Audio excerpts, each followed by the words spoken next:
Good morning. It's my pleasure to welcome you to day 2 of the Global Media Forum here in Bonn, Germany. I'm Jared Reed, and I'll be bringing you the live stream of what is the second and final day of the Global Media Forum, brought to you by Deutsche Welle, Germany's public international broadcaster. We've had a really cool first day here at the GMF. We talked about things like who's got the power in today's media landscape. Is it audiences? Is it Facebook or Google? Are they still allowed to call themselves tech companies when media companies insist that they really are publishers of media content? We had a focus too on AI, artificial intelligence, and we had a special guest, Sophia, the humanoid robot. And later on yesterday, we awarded, Deutsche Welle awarded the Freedom of Speech Award to Anabel Hernandez, who is a Mexican investigative journalist who has exposed the corruption between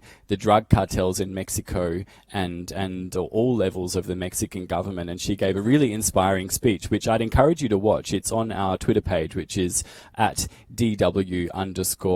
And if you have any feedback you'd like to give us, please tweet us under that hashtag to DW_GMF. Now, we're shifting focus today on day 2 of the GMF. We're going to be looking at the interaction of media and politics and media and democracy and how that's driving innovation in the media in 2019.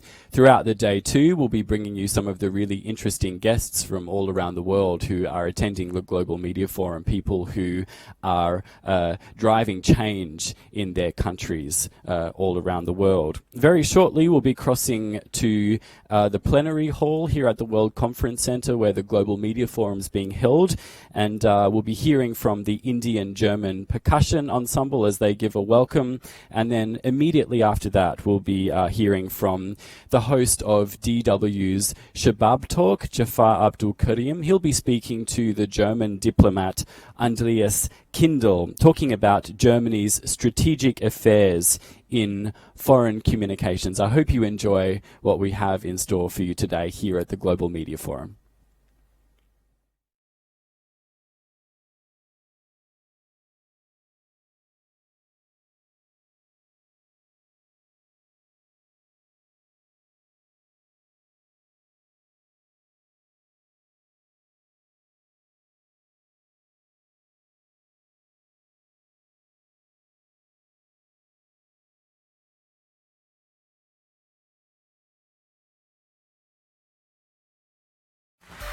Deutsche Welle's Global Media Forum.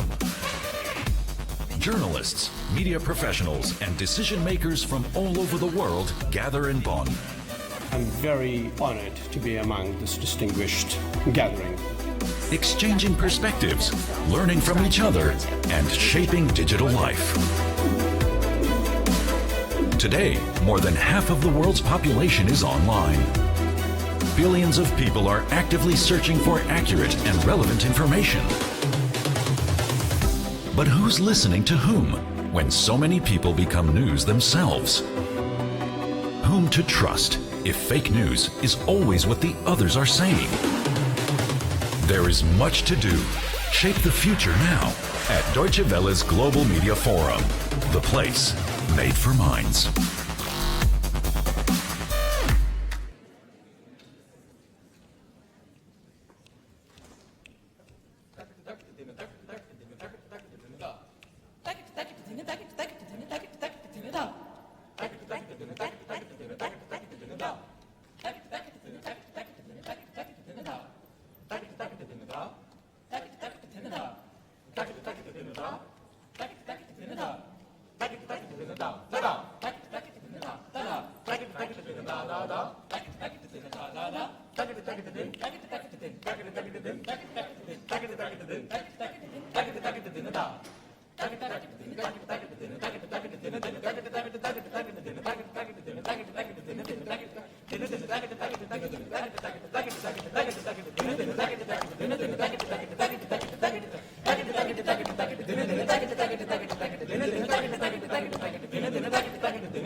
Masafat, ladies and gentlemen. Another warm round of applause for them.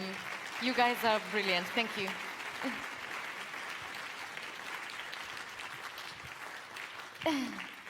And good morning, good morning, good morning to all of you. Good morning.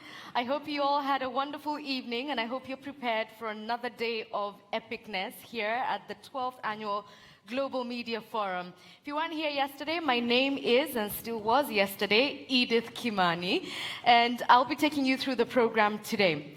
Now, earlier, I asked a couple of people in the audience what comes to mind when they think of Germany. And I got some very interesting answers. One person said discipline, industry. And she also mentioned that only from 2 years ago did she think that Germans were friendly. So before that, she thought they were unfriendly, and it changed somehow 2 years ago. Somebody else said, too cold, the place, and also the people. And she also said that the people are square, and she's from Angola. The first one was from Palestine. And the third one simply said, Angela Merkel. I wonder if this is the perception that the Foreign Ministry here in Germany wants people to have of the country. And to help answer that question, I have the real superstar here at DW, Jafar. Come on. Everyone knows you. Yeah, thank you.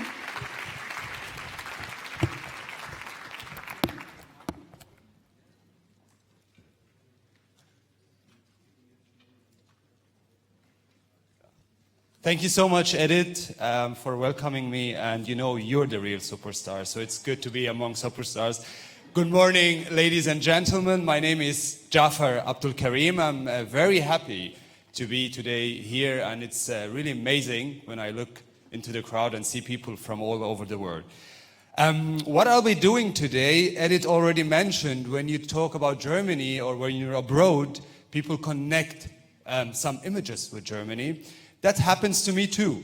When I am abroad and people know I am from Germany, then they say football, you can imagine, Bayern München, cars. But when it gets serious, when it gets political, then it's different.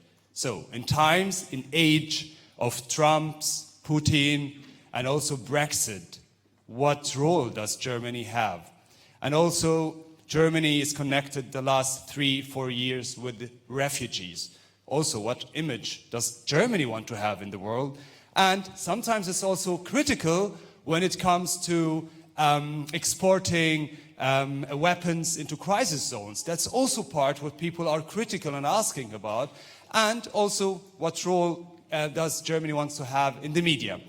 That's why I'm very happy to be joined by Mr. Andreas Kindl, who is Director for Strategic Communication at the Federal Foreign Office in Berlin. A big applause. Welcome, please.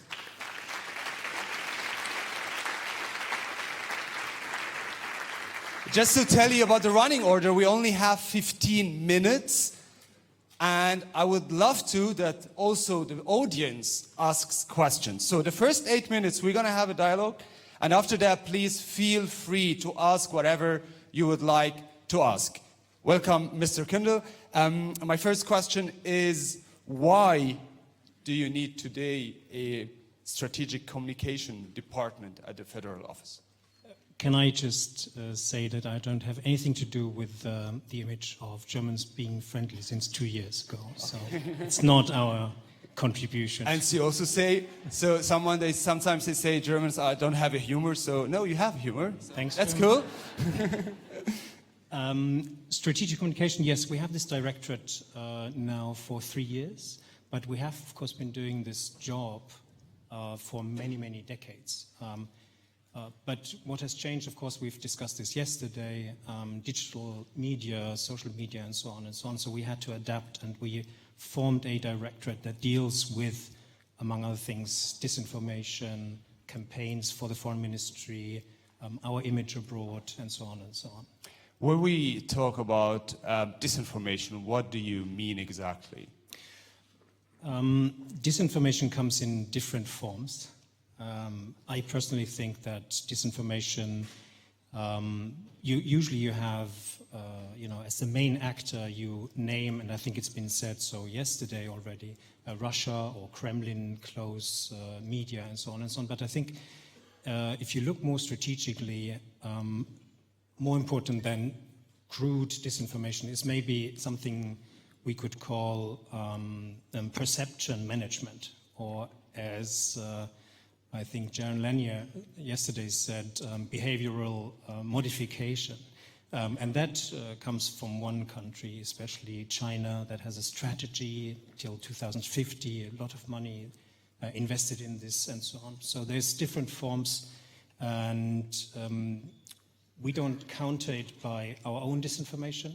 We counter it by spreading what we want to be a realistic image of Germany, a realistic image of the European Union, European politics and foreign politics. And how do you assure, because you mentioned Russia, you mentioned China, how do you assure is the information that you're doing is not propaganda? Well, good question. We are in a democratic system. Anyone here in the room, anyone in the country can challenge me and can say that what I spread, what I distribute is propaganda. But we try to we try to have a narrative, we try to spread what we are doing in the most realistic way, the most authentic way we can. Mm-hmm. You also have different projects you're working on, yeah. And you try to be also not the information in Germany going abroad, but you have regional centers. What's exactly? Yeah. What's going on there? The regional centers, we have 3 of them: Cairo, Mexico, Pretoria. They are meant to, build up capacity among the embassies in the region, language region. They meant to steer campaigns within the region. They meant to spread the messages we have for that particular region in the region. We think that regional communication has become more important. If you look at the big Arab media conglomerates, the TV channels and so on, we have missed out on these. We have never had, I think, a German spokesperson on Al Jazeera or Al Arabiya in the Arab world. We've talked to them maybe in Berlin, but not in the Arab world, and I think this is a lacuna we have to fill. But we also do other things, if I may say so. We try to be as close to the audience as possible. So we have this website, Rumors About Germany. We have a podcast. When we mention Rumors About Germany, what you do is there's a lot of disinformation, misinformation concerning refugee migration. So you're putting facts and figures on this side, so people are informed what's going on in Germany concerning refugees. And I also experienced it when in some of the Arab countries where people think you enter Germany and then you have a house, and after that you have a car and everything is great, but where you define what's going on. Yeah. How are the reactions? What can you say about reactions? We have little reactions to the website. We have also colleagues who go into Facebook groups with the same messages. And also there the reaction is little, because I can understand, because nobody wants to expose himself, nobody wants to, if you can have your questions and you have your answers on the website, maybe you go there instead of giving your name and talking about it in social media. So for us it's important with Rumors About Germany to inform objectively about the situation, the seriousness of the traveling, yes. The dangers and the risks. We started off in Afghanistan with billboards, but now, of course, with the website and Facebook channels, we need to adapt. It's more. Also, if you are on the run, you have your mobile phone, and it's adapted to a mobile phone. So you mentioned it before. Maybe it was billboards on the roads in Afghanistan. Today, it's more digital. What are the challenges you're facing when it comes to digital? Concerning the image, because you have a lot of what's concerning social media. So what are the challenges here? Yeah, challenges are, of course, speed. You have to react quickly to rumors that come up. We try to gather rumors wherever we can and counter them. So it's all much quicker than before, of course. I promised you after 9 minutes, and I have now 9 minutes, I would like to open the stage for questions coming from all abroad who would like to ask, what image does Germany today want to have? I know it's early, but you have to wake up, you have to think, you have to interact. Yes, please. You can, if you introduce your name and the country you're coming from, and go for your question, please. Hello, good morning, everybody. My name is Josephine from Zimbabwe. My question is in regards to refugees in Germany. What is the German Foreign Office doing to help asylum seekers who are faced with the almighty Dublin III regulation, but they are very valuable to Germany? Thank you. Sorry, I didn't understand your last part. What regulation? There is a procedure called the Dublin procedure. Dublin? Dublin. Yeah. Do you know it? Yes. Sure. Okay. So what is the German Foreign Office doing to help those asylum seekers that are very, very valuable to Germany instead of other European countries under the Dublin procedure? I can't answer your question. I don't know it. You don't know it? No. That's also part of being honest. That's also part of being authentic. Yes. You need someone else here to answer these questions. This is a specific question on a particular procedure. I'm not dealing with European regulations in detail. I'm dealing with strategic communication. I don't know what we do in terms of the Dublin procedure and what you mentioned. Thank you. Next question. Yes, please. You will get a microphone. Hello, I'm Probit from Thailand. I'm wondering if Germany has any plan to play a bigger role in the world, particularly in Asia and the Pacific region, given that the United States is currently very inward-looking. Do you see Germany as playing a special role outside the EU, or are Germany fully committed to still be under the umbrella of the European Union in terms of its foreign policy? Thank you. It's more than an umbrella. The European Union is a big institution. There is regulation for foreign policy issues. You know that we only decide in consensus. And if you want what European foreign policy is German foreign policy. There's little difference between the two. So there's no ambition whatsoever to be outside the European Union or have a strong foreign policy outside of the European Union foreign policy. There is a new approach, you might have heard about it, in the form of the Alliance for Multilateralism. We've got into closer contact with some of the countries that are committed to multilateralism. This is, if you want, the spirit and the ambition of the United Nations. But we have this union or this idea of an alliance for multilateralism, and we get together with Canada, for instance, Japan, other countries, to be stronger, countries outside of the European Union, but also inside the European Union, to be stronger in our multilateralist approach to matters. Thank you. I would go for a question and then I'll go back to the audience. What image do you want to have about Germany? If I would say the first 3 concrete points. You're happy when Germany is one? We are seen as a diverse country. We are seen as a strong country in the framework of the European Union. What do you mean by strong? Economically, political? Economically and politically strong, of course. We want to be together with the other 26, 7 members of the European Union and be a strong, format in terms of global politics. Okay.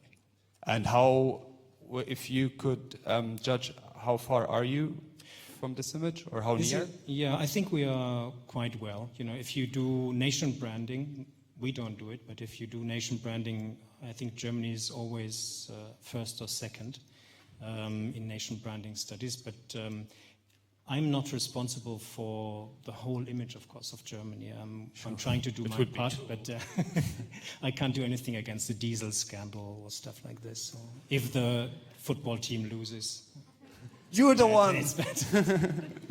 Okay. Back to the audience. Yeah, please.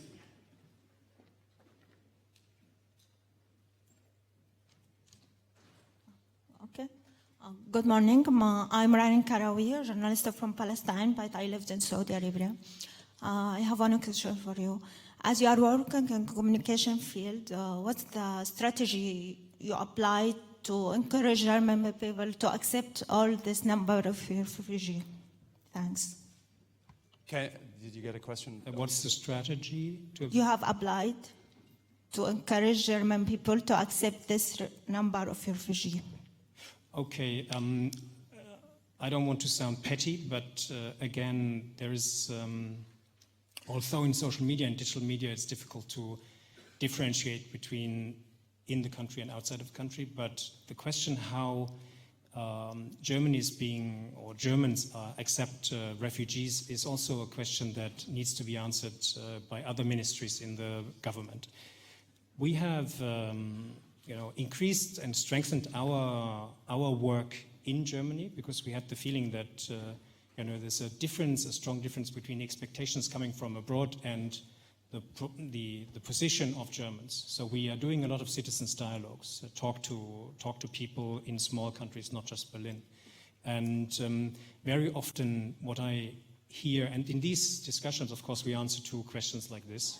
And what I often hear is a very positive approach, a very positive position towards refugees. And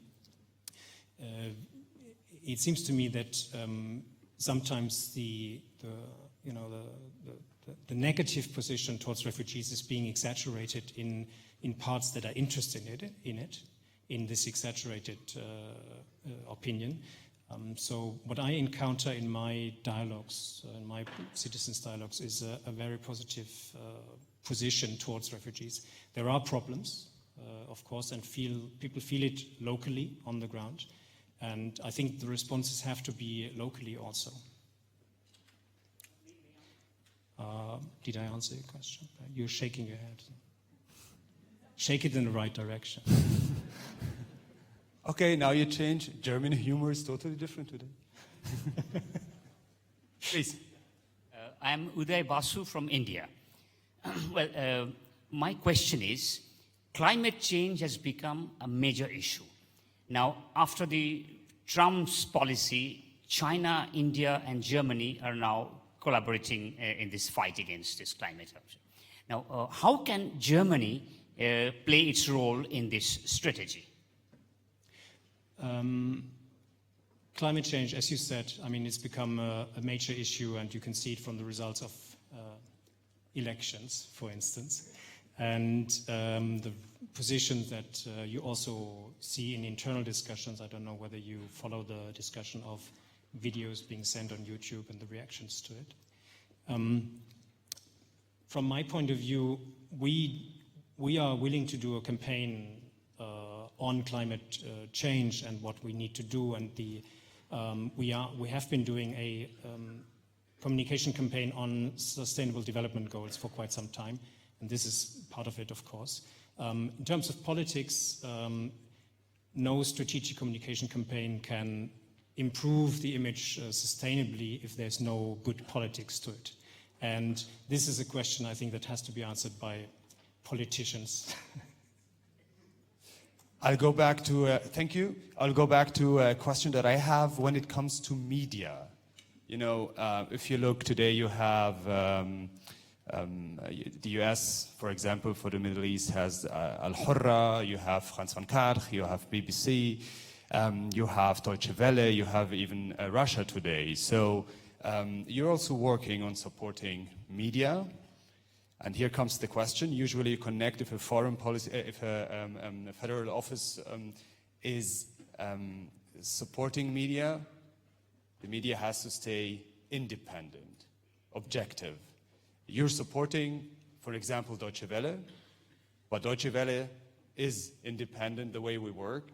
If we look at Russia today, they see themselves as the speaker of the government of Russia. What do you do to assure the independence of the media, of the projects you support? Because you're looking for cooperations with even non-governmental organizations. So how you say, go, you work independent, and you don't interfere? Yeah, ask Mr. Limburg about this. I have the feeling that whenever we have discussions, he goes out of the room as a victor. Okay, he would like to hear that. Where he's joining. No, I mean there's a legal. Of course, there's a law concerning Deutsche Welle, but we have. I don't know. Some of you who are here in the audience, our contribution to this conference is, of course, paying to some of you the flight costs and the costs here, and we don't ask you to report about this or about the Foreign Office in a positive way. Usually when we have projects, there is a proposition and we pay for it because we think the idea is a good idea. But we don't dictate to anyone to report in this way or that way. This is a strong pillar of our, our foreign policy, our strategic communication, that we have an independent press, independent media. And the freedom of the press is one of the basic pillars of our work anyway. So we don't dictate, we don't tell anyone what to do. We discuss, for instance, with Deutsche Welle, we have our regular discussions on projects we want to do and how we do it together and so on. But also with you, we didn't tell you to go to Mosul, or on the contrary. I remember the discussion. I remember that. Yeah, because on the contrary, we talked to you and we said you shouldn't go, but you went anyway. So I think that's part of the independence of being a journalist and freedom of speech, what you said, you're supporting it. Yeah. And when we as Deutsche Welle stand for press freedom and freedom of expression, then we also have to do it. Yeah. So, and that's why, we as a team went to Mosul at the end, because we have the independence to decide it. But again, we are having a good cooperation. We also have to mention that. I mean, cooperation doesn't have to mean a dependence on or dictating. Everyone does his or her job, and then we can cooperate together. Yes. I'll go back to the audience now. Who would like? Yes, please. You'll get a microphone. Saed Karzon from Palestine. Actually, when it comes to the Palestinian-Israeli conflict, we have the feeling now decision makers, mainly from Europe and from Germany, they're trying to avoid discussing this issue. While in the digital age, we have new diplomats, people, influencers, they use social media, they reach millions of people. So we feel that it's a real challenge that governments facing towards creating national or market their ideas. The question is, what is now, because now we as Palestinians watching the European elections carefully, because the election will decide the world that we will live in the years to come. So what is your communication strategy towards supporting the two-state solution? Thank you. Thank you for the question. We don't have a particular communication strategy towards implementing the two-state solution, simply because we don't have the resources to have communication strategies on all the foreign policy issues. But for me, this falls under rule of law, this falls under multilateralism. We have UN resolutions on this matter, and therefore I think what you find in the Alliance for Multilateralism is a strong support for multilateral resolutions, for UN resolutions, and we dislike the idea that you have a resolution in the past and you just leave it. So I think this is part of a strategy where a communication strategy where we support, of course, all the rule of law and multilateral resolutions, among them the resolution on a two-state solution. And we will have a stronger campaign on the Alliance for Multilateralism in the future, in the near future. There will be a meeting soon in June, and follow-up meetings on this, covering in general the respect of multilateralism and UN. Thank you.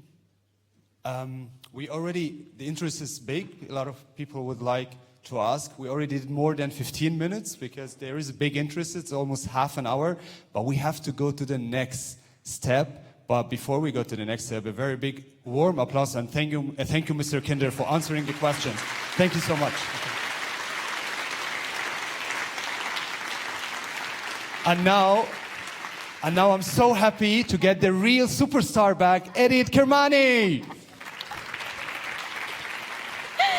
Oh, man, Jafar, I really am a fan. You can keep the microphone, though. I've got mine, yeah.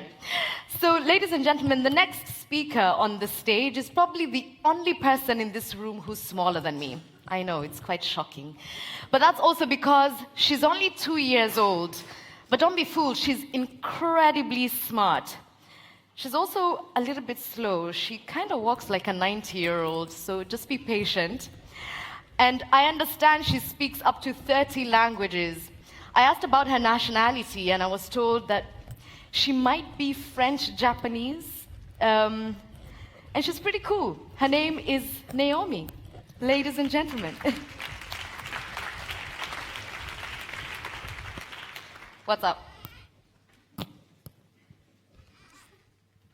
Thank you. Our next speaker is one of Germany's most influential political leaders and a champion of digitization. He is the Minister-President of Germany's biggest state, North Rhine-Westphalia. Ladies, gentlemen, robots, and everyone in between, please give a warm welcome to Armin Laschet.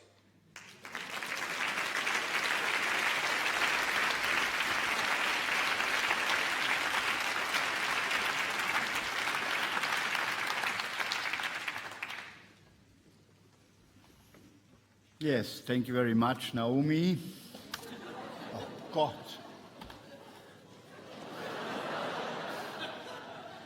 What does that mean? No. When we met last time, it was the 200th birthday anniversary of the University of Bonn. And at that time, she brought me a glass of champagne. Now she is moderating this conference. And next year, she will hold speeches here. Right? Okay. All the speeches, one person by artificial intelligence. I will speak some words in German, so if you have your headphones, dann würde ich Sie ganz herzlich begrüßen. Das, was wir erlebt haben mit Naomi, ist die Einstimmung auf eine Welt des Wandels, in der into a changing die world Entwicklung sehr where schnell the development just takes place very quickly, and this global media forum should exactly then just provide this service once a year to meet together with the journalists of all the world and discuss about the most recent developments. And in this room, the former plenary room of the Bundestag, where meetings were held from 1992 to 1999, and at this time I was also had also the luck to be then a parliamentarian. And you see how close we were sitting there, where the gentleman is sitting with the hat. There was Helmut Kohl, the chairs a little bit higher than the other seats, and this was the place of the Chancellor. Here we had the representatives of the federal states, and then the parliamentarians very close together. A great place in order to discuss controversially. And after moving to Berlin, then Bonn is now the only location of the United Nations in Germany, and we have the intention that all questions which have to do with North-South cooperation, which have to do with climate issues, to just hold them here in Bonn, make it the center of all these things. And Deutsche Welle has also its location in Bonn. And therefore, Deutsche Welle has the opportunity to develop something with the Global Media Forum, which is like the security conference in Munich for foreign policy. And you know that you have to be there in order to meet interesting partners, to hear interesting keynote speeches. And this should be the combination also here, interesting presentations. I heard that there was also yesterday, there was an interesting speech of the award winner from Mexico yesterday. So to just transmit it to the public and at the same time have interesting meetings here. And therefore the country North Rhine-Westphalia said this year, we also want to fund here and contribute also this conference in an organizational way. And as we have so many changes, so quick changes, this federal state wants to make a contribution to a one world policy and also contribute to the diversity of media, where we have a lot of pressure now, and also support the free press across the world.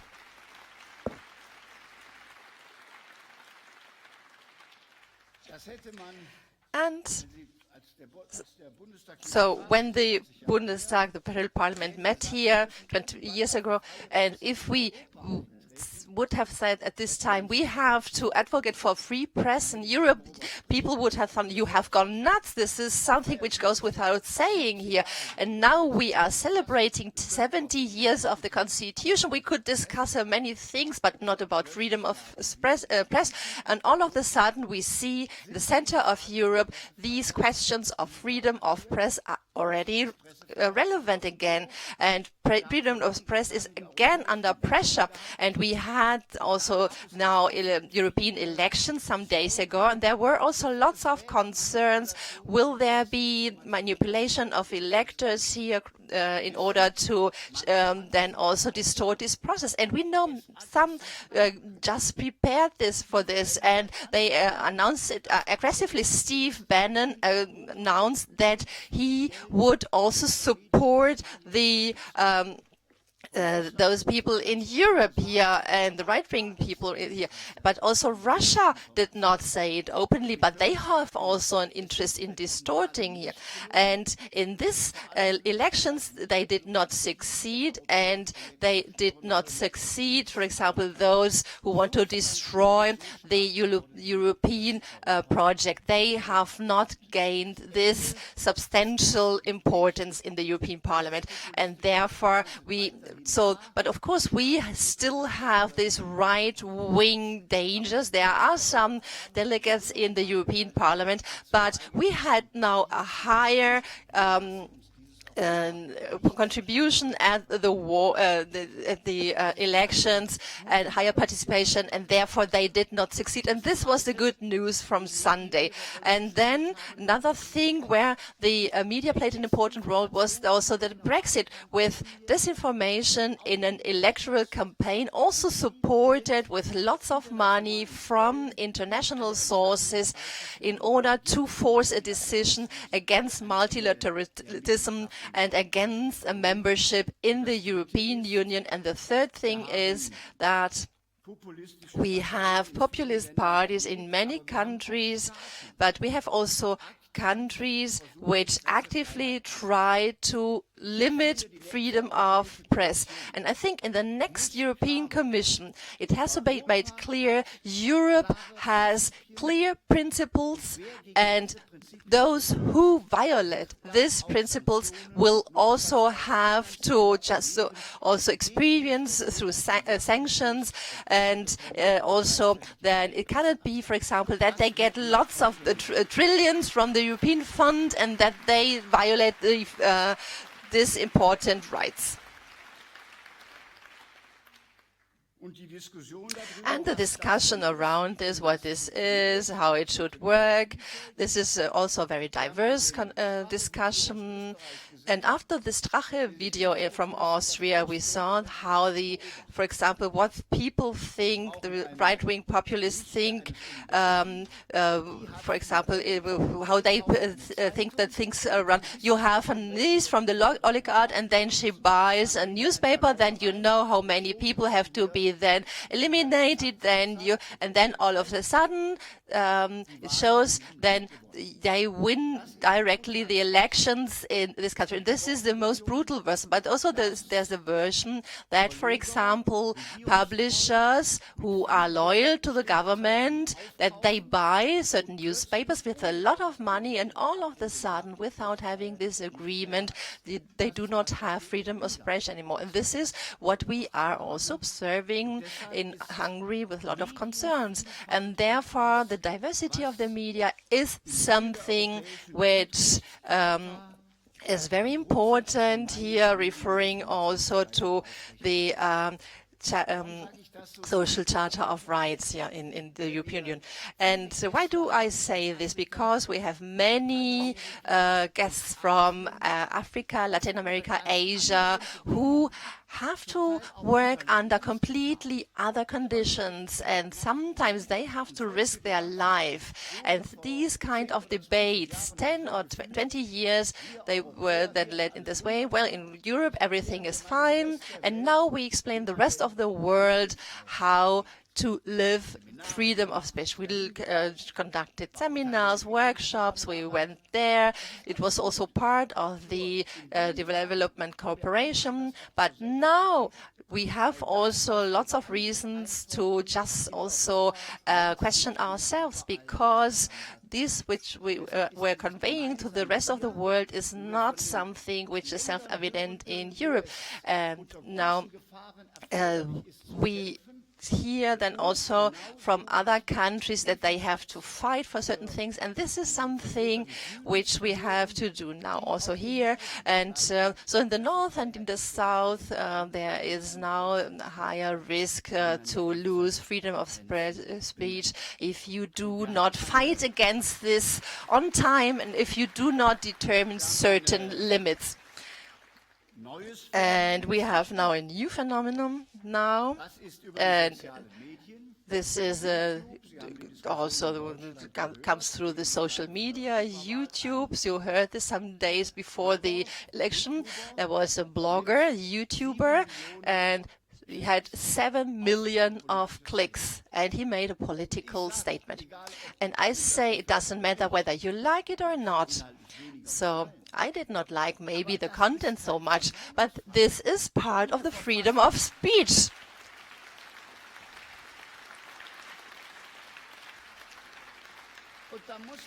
And you have just to have a look at the Bonner Constitution, which was also then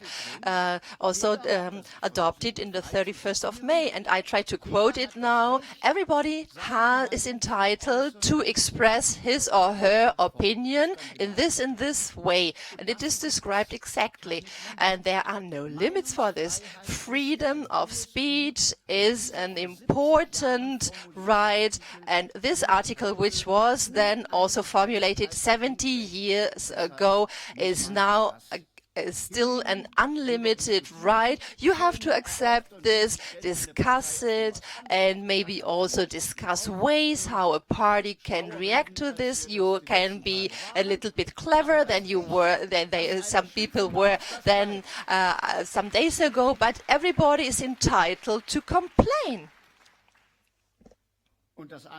And the other thing is, what can policy also then make or contribute to shape these frameworks for freedom of speech, and we have a difficult situation for lots of media companies, and some of the media companies have developed new business model and also have adjusted to the new landscape. We have also, of course, a lot of competitive pressure, but one thing is important.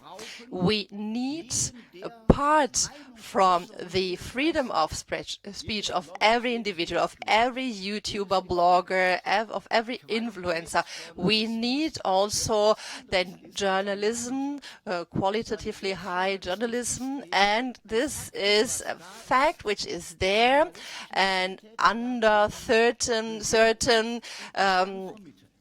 just quality features, you have to convey then the stories. And this is something else apart from this complaining and then also reproaching. And high quality journalism is very important, very significant, especially in this world with the social media. And this you need private newspapers and also a diversity of opinions also among the publications, but we need also, for example, publicly funded then also newspapers, public law broadcasters which are funded publicly, who can also express diversity of opinion. And there are lots of attacks to the public law broadcasters and also the fees, and because they need, as soon as they are then eliminated, then every populism, all populism can be then conveyed without any limits and cannot be then controlled anymore. And therefore, also in times where it's not popular, we still have to just advocate for public law broadcasters, and then have also to then structure journalism in Germany and bring it into a common form.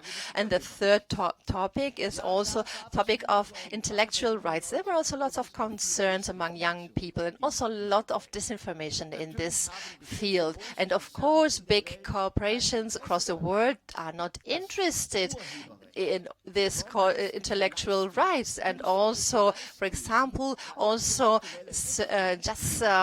pieces, the work of journalism and also of artists, it is paid for this, and therefore we have to make sure that that their censorship is then also possible under the copyright law. But also the multinational companies have also to pay for the just the work of these people. So authors, somebody who writes something on the creative work is not for free for those who make millions with it. And we have, of course, to solve then this, or try to find a balance. And this is then up to then also then national or international law. So lots of things are happening every day. There are different occasions to take a position, and therefore it was important to me to say this also in these troubled times. We are not allowed to regulate freedom of speech. It has to be possible, but of course we need also then possibilities for the quality journalism, and it has to also have a certain stance here, but according to Hans-Joachim Friedrichs, also do not have to just, for example, be then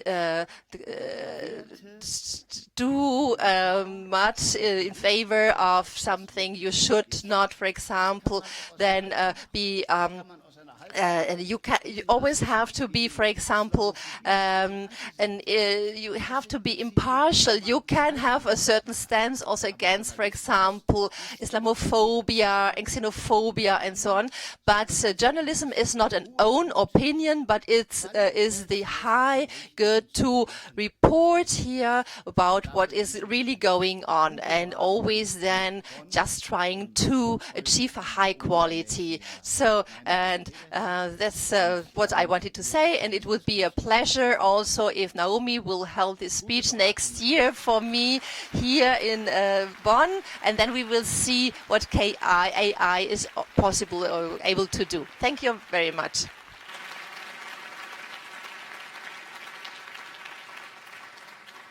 Thank you very much. Armin Laschet, the State Premier of Nordrhein-Westfalen, or Nordrhein-Westphalia in English. I'm sorry to disappoint you. I'm not a product of artificial intelligence like our lovely Naomi there. She enjoyed listening to you. I am, though, a product of intelligence. Thank you very much.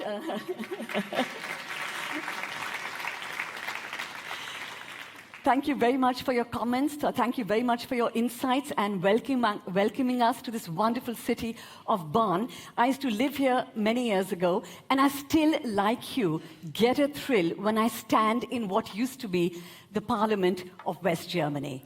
And also, I love the idea, what you propose, that we should make Bonn what Munich is to the security conference. We should make Bonn for the media. Please give him a big hand for that, because we all agree.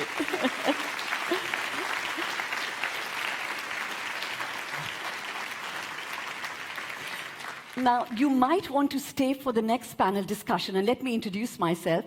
I'm Amrita Chima. I work for Deutsche Welle News, and I'm your moderator for the next panel. And the panel is Media and Politics. Where is this love-hate relationship going? Now, before I invite the panelists to come here, we prepared a short film for you to look at what is at stake. Let's have a look.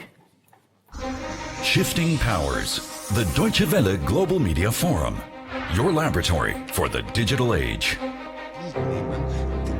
Lack of trust, thinly veiled disdain, open hostility. Populist politicians take aim at the media. They declare critical journalists enemies of the people and denounce unwelcome facts as fake news. Yet they crave the attention lavished on them by the press. Likewise, journalists depend on access to those in power, even as their reporting is met with derision and contempt. How can media professionals navigate this hostile environment? To what extent do politicians need journalists today? Join our discussion. Where is the love-hate relationship between politics and the media going?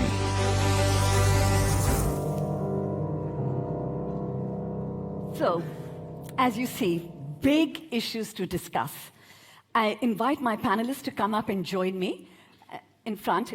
Michael Dobbs, Georg Mascolo, Can Dündar, and Galina. If you just come here. And while they are settling in,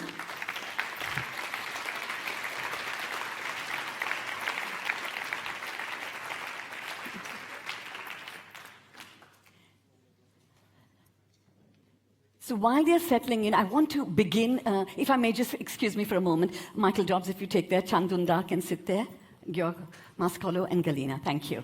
Now, I want to begin actually by introducing a panelist who's not here.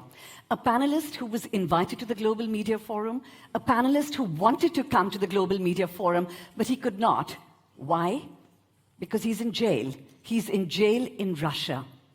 Let's take a look at Leonid Volkov.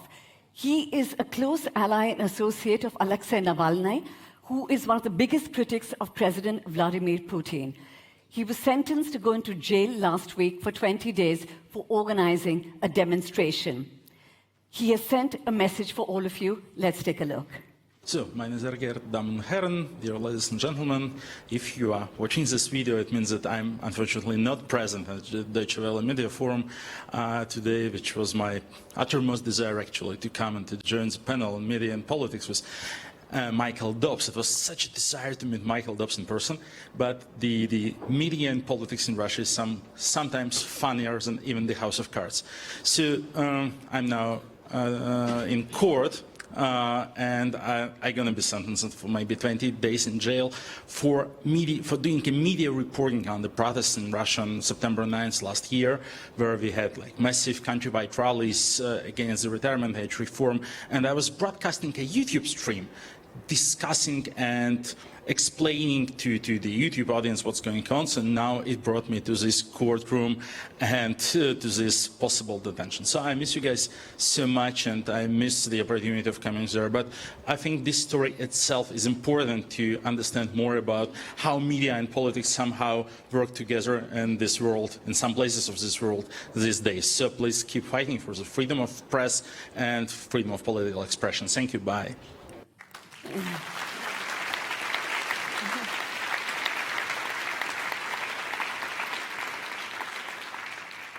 So listening to that statement, you get an idea just how fortunate we all are here to be sitting together, sitting and talking about media freedom when one of us is sitting and getting days of his life stolen by sitting in jail.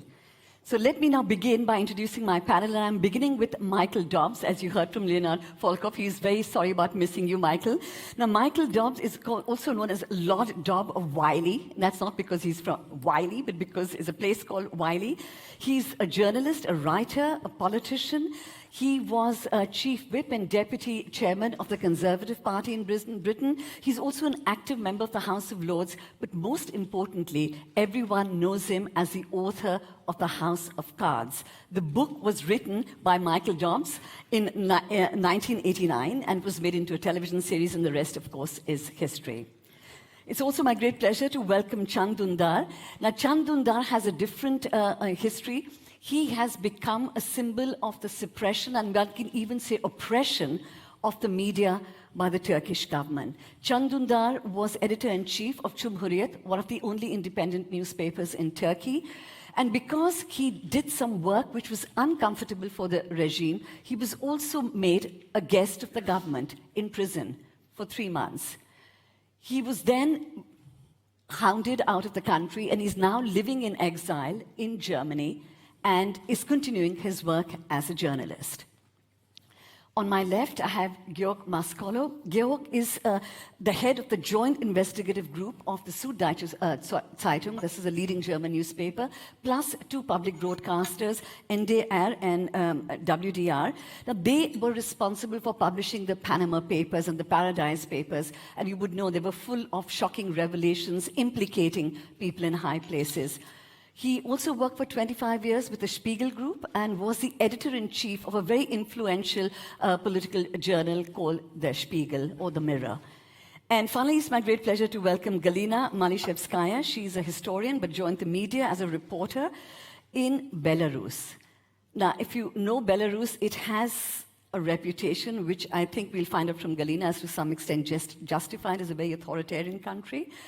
She was working in a newspaper called I think you all have microphones in front of you, okay? And she now is a manager and a media consultant and academic director of the first Belarusian media accelerator called Launch Me. We'll hear more about that later. Ladies and gentlemen, please give them a warm welcome.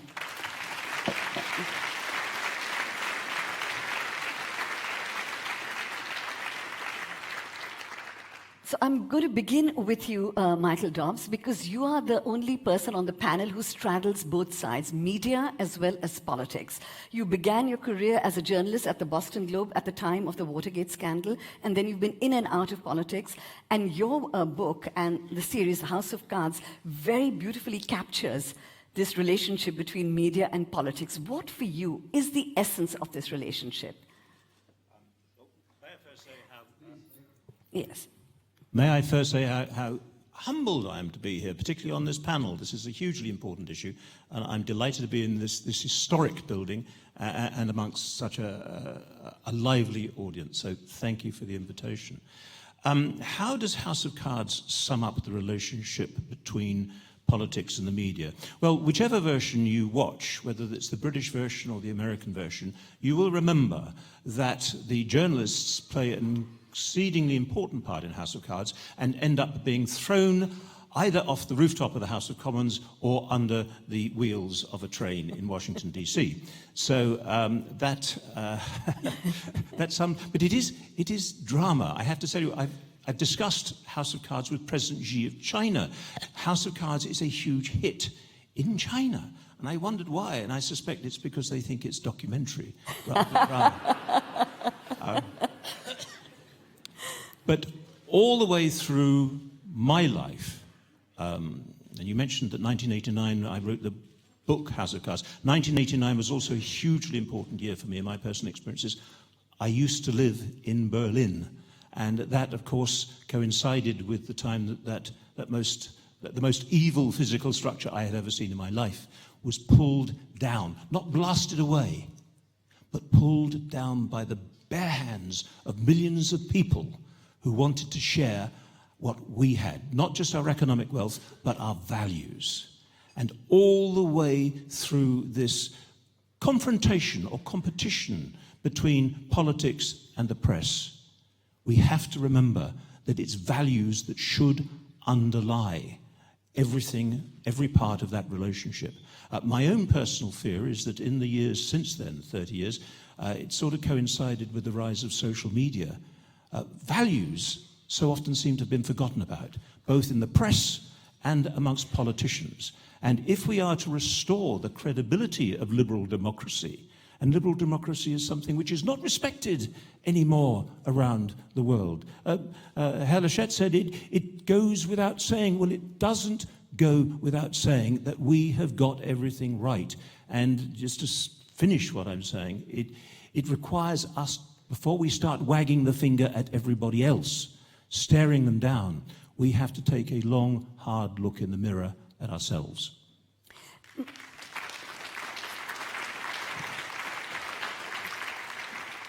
Can Dündar, liberal democracy is certainly not admired or respected in Turkey, and the relationship between the government and the media and politics is certainly broken down there.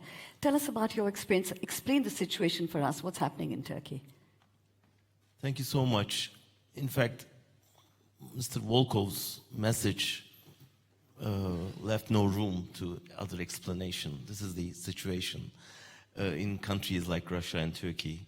This is the price we have to pay if you defend the truth in countries like Russia and Turkey. So I know very well what he feels at the moment, because I was one of those jails and sending messages to the Western world, asking support.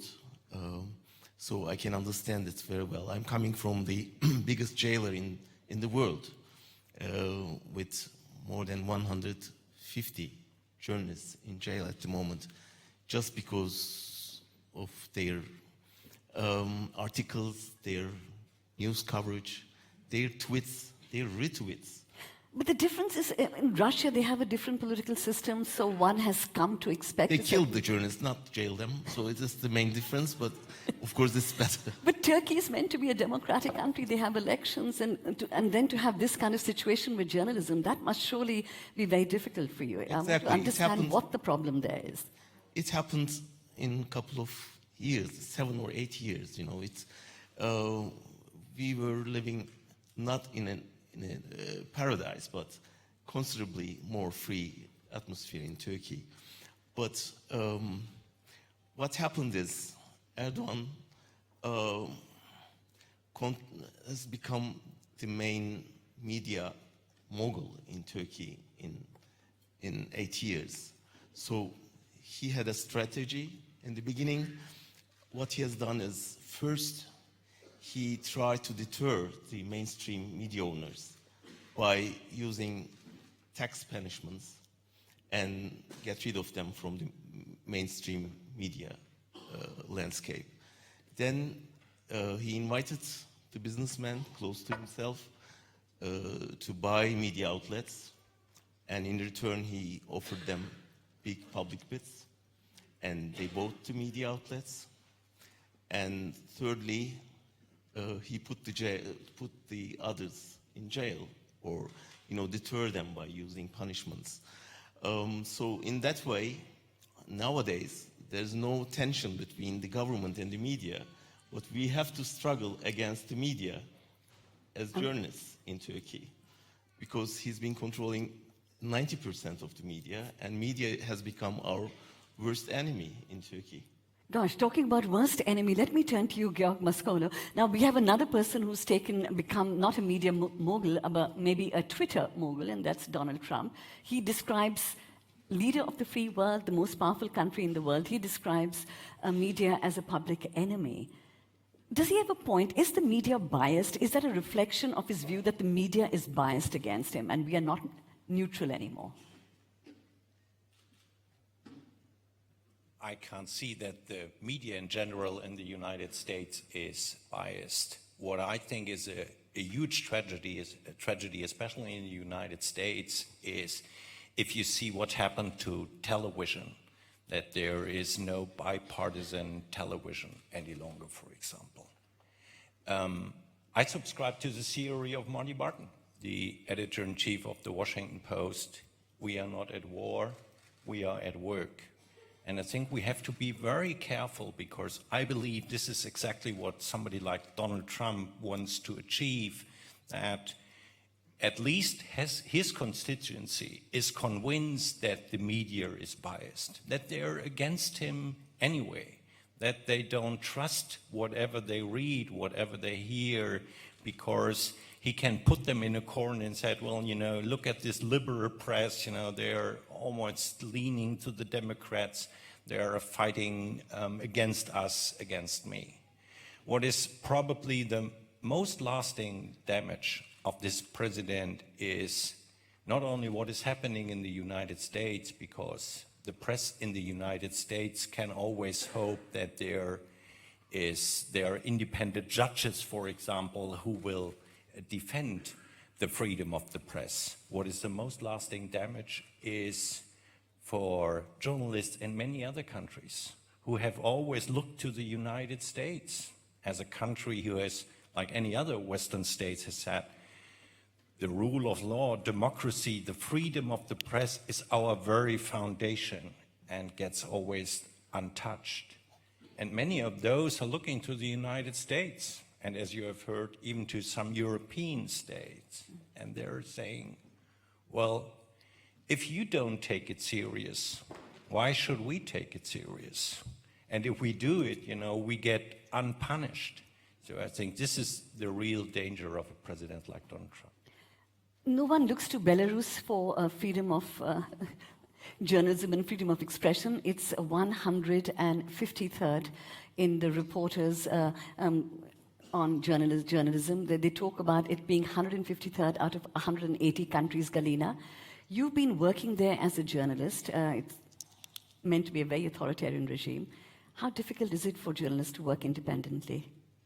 Oh, okay, thank you for invitation and this opportunity to have a discussion and conversation with our colleagues. As for our media, it is not very easy to be journalist in our country, but I should say that we haven't closed relationships, hate or love relationships with our power, and we have some social process now and activism process and social media as a new channels of information, and I should say that the main strange scene and controversial scene is to try to find our new role in Belarus and in general in media, because our power as a media was a monopoly on information, on producing, distributing the small units of information, and we live in situation of streaming, of video streaming, and we should concurrate with bloggers.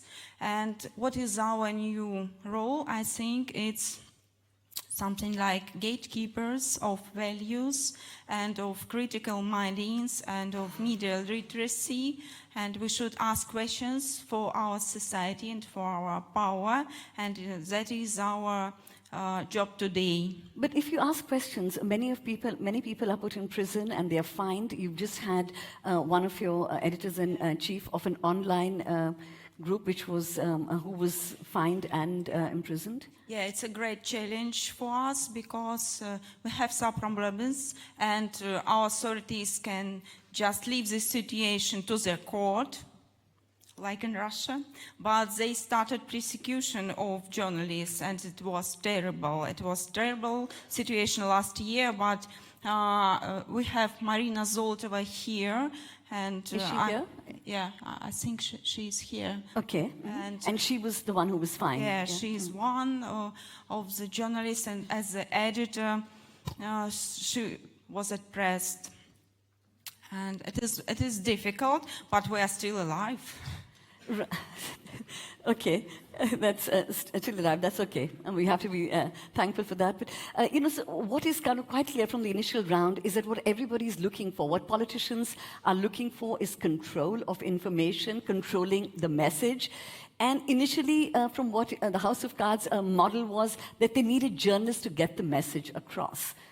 At the moment, do politicians need journalists at all? Because as we see with Donald Trump, he uses social media very effectively to put his message across. Do we need journalists at all, Georg Mascolo? Or do politicians need journalists at all for their message? I don't know if Donald Trump is really such a good example. You're absolutely right. I mean, what he does early in the morning is he takes care that all of his followers get his news from Donald Trump before they hear them from anybody else. On the other hand, I haven't seen a president in the United States who is so obsessed with the media, who is spending so much time giving interviews. I mean, if you talk to your colleagues of the New York Times, for example, they tell you that he's on the phone almost all the time. But he's controlling the message. That is interesting. Well, does he really control the message? I don't think so.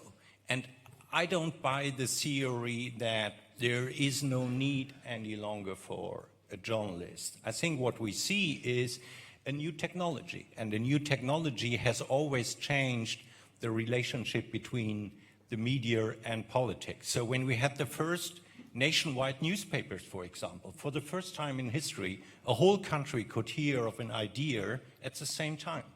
When the radio was invented, people could listen to politicians. When the television came, people could look in their eyes. And whenever you go back and look what the predictions were when these first steps of a technological revolutions came up, we were usually wrong.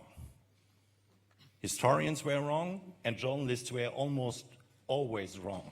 So I would argue that we are in the middle of such a technological revolution without having any clue where this will lead. So I would go back to the original idea and concept of journalism, which was always presenting the news, presenting context, presenting and digging for those things politicians want to hide. Exactly. So is there a need for good journalism in this world? Absolutely, probably more than ever. So we all from the media, of course, agree that good journalism is needed.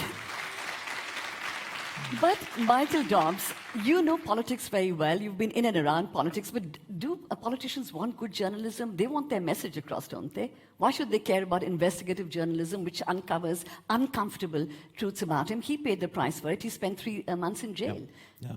I mean, I think already in the session we have gathered that this is a hugely important area. We are not dealing with trivialization here.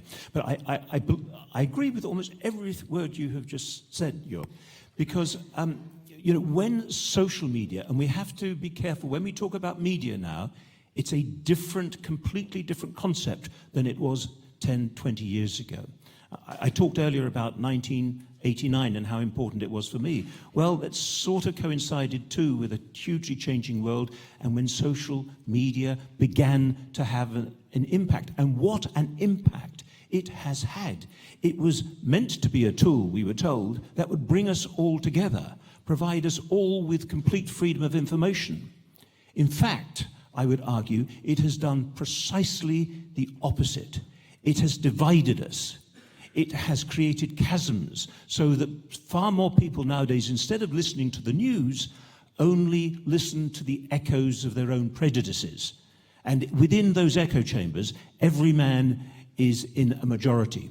And so I believe that the media, in its broader sense, is now responsible for a decay of politics and a growing viciousness in politics, a growing short-termism in politics. It used to be that politicians, we were talking about values earlier, politicians had the time to step back from the fray, to look at it in a rounded concept, to have values, to have long-term plans, to have strategies. And at that time, generally, they led the dialogue, and the media very often followed that dialogue. Nowadays, it's completely reversed. Politicians have no time to consider. They react on a 24/7 basis to every little bit of tittle-tat. There is very little strategic values that are expressed by politicians nowadays. And I believe that we need to find a way of going back to the older values, shall we say, of journalism, where objectivity, where the whole story was important, rather than following down the road of social media, which politicians and journalism does, where what matters is the number of clicks we get on the bottom of an article in response to what we have written. And that is not justice, that is not sense, that is not long-term good for us. I think that we have a real problem here, which we have to address in the round and not just on a short-term basis. Shandamdar, do you agree with him? Now, Michael Dobbs is making a very nuanced point. At one level, social media is confirming us in our echo chambers, in our filter and bubble world. At another level, many people see social media as very empowering. It allows people to, journalists in particular, also to engage in issues which they may not be. How do you see it? Both is true, really. I mean, I totally agree that we should go back to the values, the investigative journalism, but at the same time, it's almost impossible in my country. So social media is a kind of the only way that we can breathe. So that's, for example, we've been running a radio station from Berlin via internet. So it's banned in Turkey. So without social media, we can't give a voice to the voiceless in Turkey. So in a way, it has become the survival for us. But one thing is, we should mention that we used to make that kind of panels with journalists from Pakistan, from Syria, from Turkey, to talk about the lack of free press. But nowadays, thanks God, the American colleagues joined us to talk about free press, and some European partners as well. That's the good sign of it. So the division is not between the Eastern and Western countries anymore. That's the good thing. Do you think Western media is free? That's a kind of provocative question, maybe. But imagine that, for example, Der Spiegel has a correspondent in Ankara or Istanbul. So as long as he is there, Der Spiegel should think twice about their coverage or their headline. If you called Erdogan as a dictator, you would put him in danger. So this is a question mark. I'm free here in Berlin, but my colleagues in jail, my wife is kind of hostage in the hands of the government. So if I'm doing this speech here, I'm putting her in danger in Turkey. So that's the way it works. And at the same time, look at France nowadays. I mean, the prosecutor calling a journalist because of her news coverage about the selling arms to Yemen. And at the same time, it's really difficult to talk about a totally free media, even in Europe anymore. So this is part of the problem. So we have to deal with together. Otherwise, we are losing our rights. You raised a very important point, Shandamdar, and I want to share something. I mean, he left Turkey because he was not safe here. But the tragedy is you're not safe in Germany either. You're here with a personal bodyguard, which has been given to you by the police. And just think of it, just think all of you, that if you can't walk around in a country as free as Germany without a bodyguard. And at the same time, last word, if you are supporting somehow politically, diplomatically, or financially an anti-democratic country, you are indirectly punishing free media. Yeah. So think about it. Okay, now, because you've raised this question about the freedom of press and the freedom of expression in Europe, we've got a short film looking at how the freedom of press, or how the press is under siege in some European countries. Let's have a look at that short film.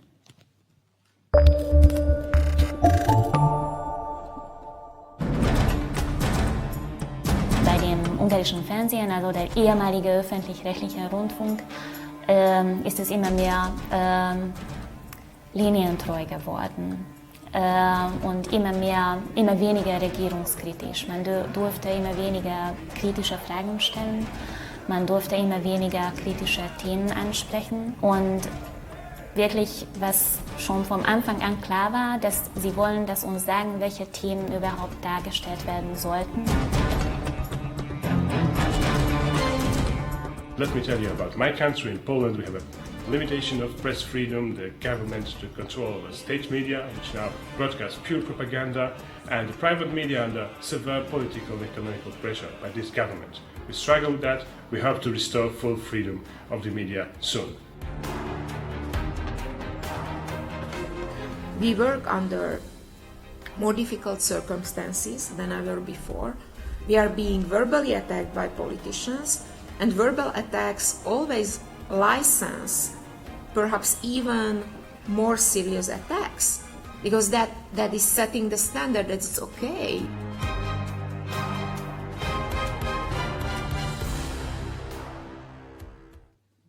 Ladies and gentlemen, is a very sobering film to see. We're not talking about some third world country in Asia or Africa or in South America. We're talking about Europe. We're talking about European countries who are members of the European Union, where the media is under siege. I want to ask you, Galina, because you come from an authoritarian country first. We talked about the role of social media as empowering, allowing people to express themselves, which traditional media did not allow. How is it working in Belarus? Okay, but are you allowed to criticize the government, firstly? Okay, I would like to say about differences between freedom of press and freedom of expressions. And we have freedom of expressions today due to social media, but it's difficult to say about press. And as a result, as we see, freedom of expression sometimes bring us to electoral results and right-wing winners and populists arising, and this is a problem, I think. But from the other side, our social media have a great opportunity to translate important information, but in our country we have a lot of anonymous channels, especially in Telegram, where our officials or some different sources translate the information or the opinions, and audience like to get it without any sources, without any investigations, and they believe it. Why? It's a question why they don't believe media due to Trump or maybe to someone else, but they would like to use this information from Telegram. This is a challenge, I think. Georg Mascolo, how do you see it? Because this whole relationship between the media and politics has become a contested area. And we need to renegotiate the terms as to how the two work together, where you ensure that there's accountability on the political side and there's honesty on the side of the media, that they hold the politicians accountable. This critical role of journalism is under threat. Well, I would say it was always contested. When I got your invitation about a love and hate relationship, I was thinking about if I ever had a love or hate relationship to a politician, and I never had. I think it's a very thin line for all of us, because you have to be so close that there is a certain trust and that they share their thoughts with you. And on the other hand, you can never be on their side. So there have to be a certain distance. But I would love to go back to the movie you have just shown, and thanks for that. And I want to just share one thought. On November 9th, 1989, so 30 years ago this year, in this very room, the members of the German parliament stood up with tears in their eyes, singing the national anthem, because the wall came down. This could only happen because of the courageous people in Poland and Hungary, who went first with their revolutions. So the question, how we could get so far 30 years later, is something which really makes me think about what happened. And the very foundation of our European project, and we are talking a lot in these days about restarting the European idea, the very foundation of the European Union, the way of life of Europe, is democracy and freedom of the press. So you have just heard that we are debating for almost years now how we react towards these Eastern European countries who don't take the rule of law and the freedom of the press serious. And I think we really have to stop and to react. And it's my last point. We have seen that it's not only that journalists in Europe are losing their jobs, sometimes they even lose their lives, as we have seen in Slovakia, for example. And what happened? Millions of people went to the streets saying, this is not what we want. Look what have our country become, what happened in our country. And they elected a new president, Frau Čaputová. And I think she is exactly the opposite of what we have seen in Slovakia in the last years. So I believe in many Eastern European countries, there's a real struggle going on. And I hope that there is a majority and that they don't want to see their revolutions wasted. Excellent. I just want to bring a bit of context to that. And it was a journalist who was murdered in Slovakia, Jan Kuciak. He and his fiancée were murdered for investigative reporting, which the government found critical. And then he was murdered. And of course, the questions remained open. And that led to these protests and a change of government. You wanted to say something, I just want to make a point about this distance between the journalist and the politician. It's an important issue, I guess. And I'm afraid we are losing this distance. The problem of objectivity. It is very difficult and hard issue to keep the distance between a politician like a tyrant. How can you, for example, how can I apply for an interview? How can I ask questions? I'm not allowed to. And he put me in jail and put my friends and colleagues in jail and destroy the media outlet in all media in Turkey. So it is very difficult for me to keep the distance. So we have become activists and we are getting away from being journalists, unfortunately so. But yeah, for example, some German colleagues criticizing journalists in action. I know that we shouldn't be in that position. But come on, this is not that point. Our country is burning, and they want me to take pictures of this fire and report about this. Come on, this is my family inside, my friends. I have to rush in and take them out or carry some water. I can't report about this. So this is, how can I distinguish then being a journalist and an activist? I'm a journalist in action, and I have to defend my rights at that stage in the world. Yeah.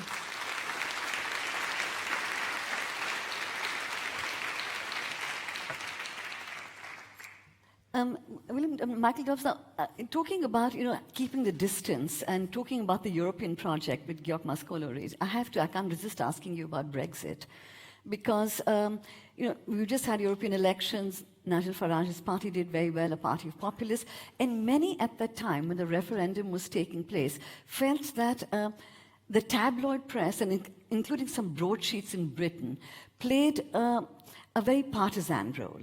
That they had very misleading headlines about, in fact, headlines saying that we are sending lots of money to Europe and getting nothing in return, calling them as balmy bureaucrats from Brussels, and really negative headlines, which were what an independent think tank described as Euro myths.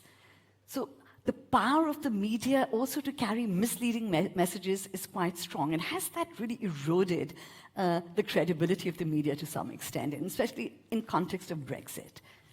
Well, I think I should be very cautious about this, gentle about this. But let me put it this way. You can't have it both ways. You cannot have freedom of the press and then say, well, Brexit is all the result of disinformation.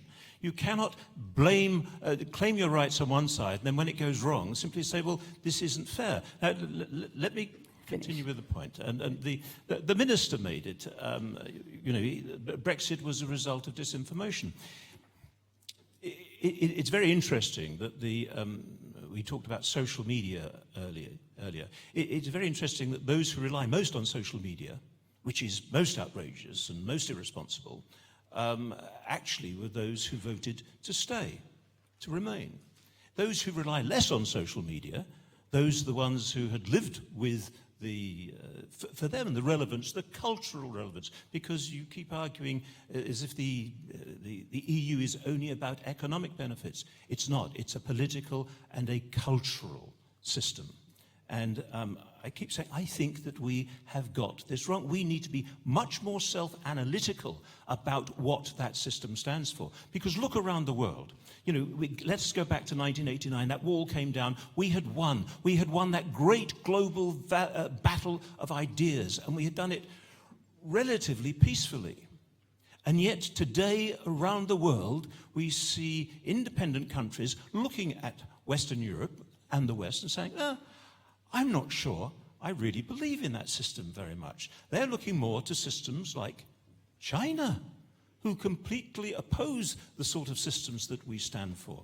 So simply sitting here and saying, well, we've got it right, we know we're right, and the rest of the world should take it for granted, is entirely misleading. I said earlier, before we go around staring other people in the eye, we have to look at ourselves in the mirror. And if you look at what Western liberal democracy, for instance, has done in the Middle East over the last 30 years, we should be hanging our heads in shame and saying, and apologizing and saying we got it wrong. It has not made our streets safer for our own citizens. It hasn't made their streets safer for their own citizens. And we are mocked and criticized around the world. And we simply have to face up to the facts that sometimes you have to stop living in the past world and take the world as it is today, and it's a very difficult world that it is today, in order to get to where we want to be tomorrow. We all want to be in the same place, but there is room for a different view about how we get there. Excellent. That's a good note to I want to ask you whether you all have questions. We have about 10 minutes. So if anyone has questions, quickly raise your hands. The gentleman there first on the ball. Okay, can we get a microphone to him? And who's got the next question so we can bring the microphone to you? Anybody? Okay. Is there a lady? I want to have a lady first. I want gender diversity. Okay, a lady at the back there. Please, can you get her a camera? Okay, start with your question, please. Yeah, hi, I'm Zia Hassan. I come from Bangladesh. It's very difficult to talk about what's going on regarding media freedom in Bangladesh. I'm a writer and a blogger. One of my friends have been abducted and has not been found for writing very silly things. And regarding the mainstream media, what they're facing, there are lots of horror stories. I won't get into detail of that. I think a lot of us know. But what I want to get back to is there was an election in last 30th December in Bangladesh.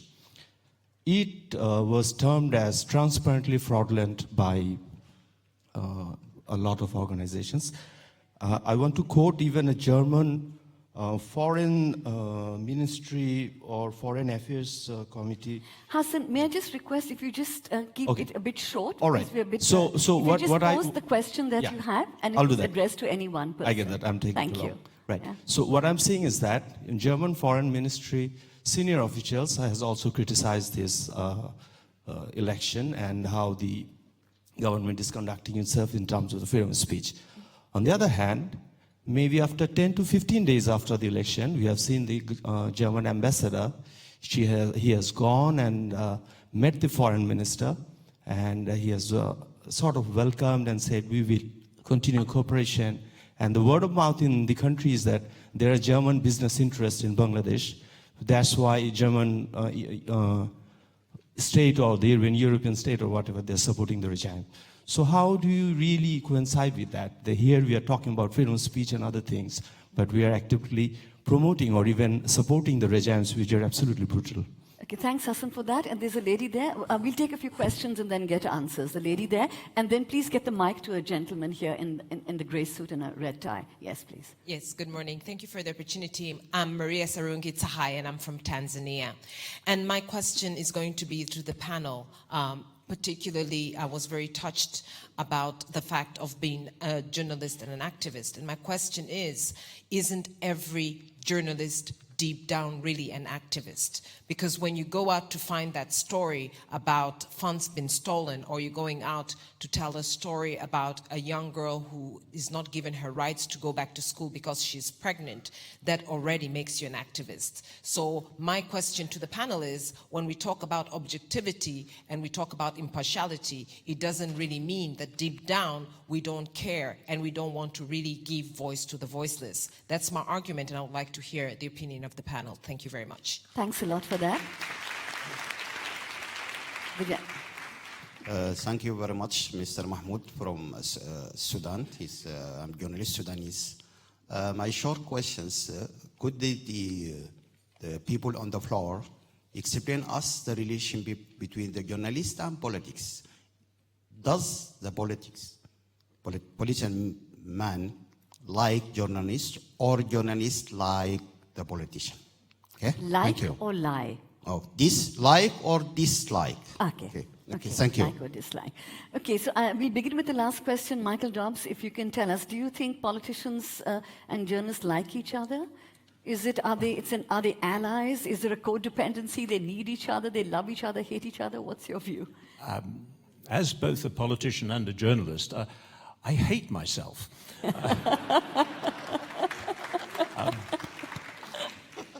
But we do need each other, because in a democratic society, it is absolutely necessary for politicians to get their message out there.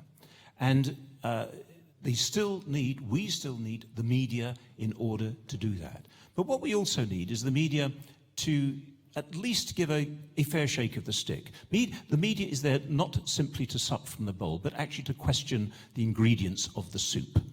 And that is absolutely correct. And in the West, we have been used to that system. Politicians are used to being kicked around. And journalists are used to being abused. But they realize that there is a codependency in which they need each other in order to build a better society. Because we heard earlier about, yes, journalists being an activists. Well, given the challenges that journalists face, I don't believe that they should all be activists. I think there is a room also for a degree of totally dispassionate journalism. But I can entirely understand why politicians and journalists throughout the ages, and this is not something that simply has happened today, throughout the ages have had a very difficult co-relationship. And may that difficulty continue, because that means if they have difficulties between each other, that is a sign, at least, as long as it's not out of proportion, that is a sign of a healthy relationship between the two of them. Thank you very much, Michael. We know that what Chandunda said about activists and journalism, I'm going to put that question to you. You come in a very kind of Western tradition where the journalist is meant to be objective. How do you respond to that lady's comment that a journalist is an activist by definition, because you're raising issues which affect you?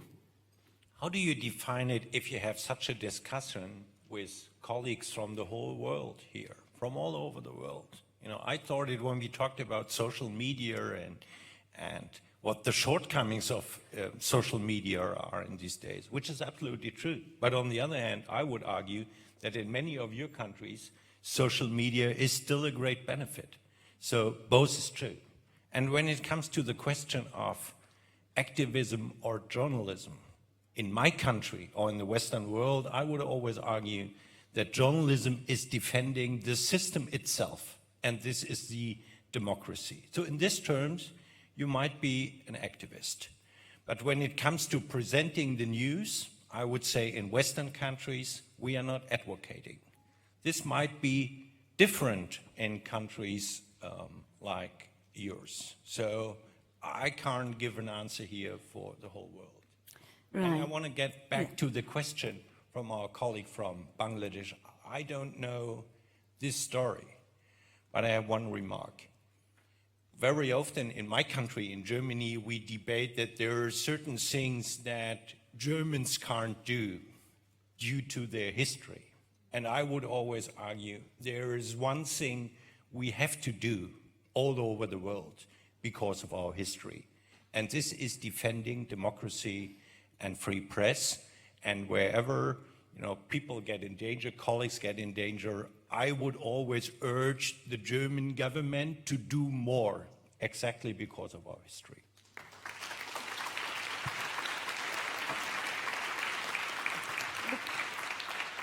Georg Maskolo, you know that they are always, you've seen in Germany and European Union and everywhere, that their business interests, and quite often there's a trade-off between business and human rights and freedom of press or whatever. I want to put this question actually. Right, let me bring you in, Galina. How do you feel about this, listening to that question, that when at one level you have, say, European governments or Western governments saying, we love democracy and we love freedom of press, and then they come and cozy up and do business deals with authoritarian regimes like yours? Yeah, it's a tricky situation, and due to our country, first of all, if we are looking to situation as media managers, we should find new business models, we should find money, we should find opportunity to make sustainable media. And from the other side, when we are looking at the journalism and thinking about freedom of expression, freedom of press, we should find opportunity to ask critical questions. We should find opportunity to stress social important agenda. And I don't know how to balance it, because it's very difficult to be in a business and to be in a journalism in at the same time, just in our country, just in my country. And when we can speak about international relationship, it is more difficult. It's a huge question. Absolutely, it is. Okay, we're running a bit out of time. Chan, you wanted to say a little bit? I'm just going to take two more questions. So if people can raise their hands, I want one man and one woman. Sorry, I have to have a woman, otherwise we're not going forward. Is there a one? That lady there, right? And one man, there was somebody, that gentleman there. Oh, yes. So can we get the microphones to them? And in the meantime, Chan's going to add his comment. Thank you. Yeah, really, it's very difficult to... German interests in other countries, especially financial interests, are, kind of preventing the government for being more active about human rights issues. Just a small scenery. I was in jail. Chancellor Merkel came to Turkey and made a press conference with Turkish Prime Minister. She was asked about the prisoners in jail, the journalist prisoners, and she said the Turkish minister should, foreign minister, answer this. And he said there's no journalists in jail. And I was there trying to raise my hand in my cell all alone. And you know what? She didn't say anything about this. And you know who was asking the question? Deniz Yücel. And he has become the prisoner afterwards. Yeah. If you don't answer this question in a democracy, then one of your journalists with German passport would be in jail. So you should stand still, for democracy and human rights.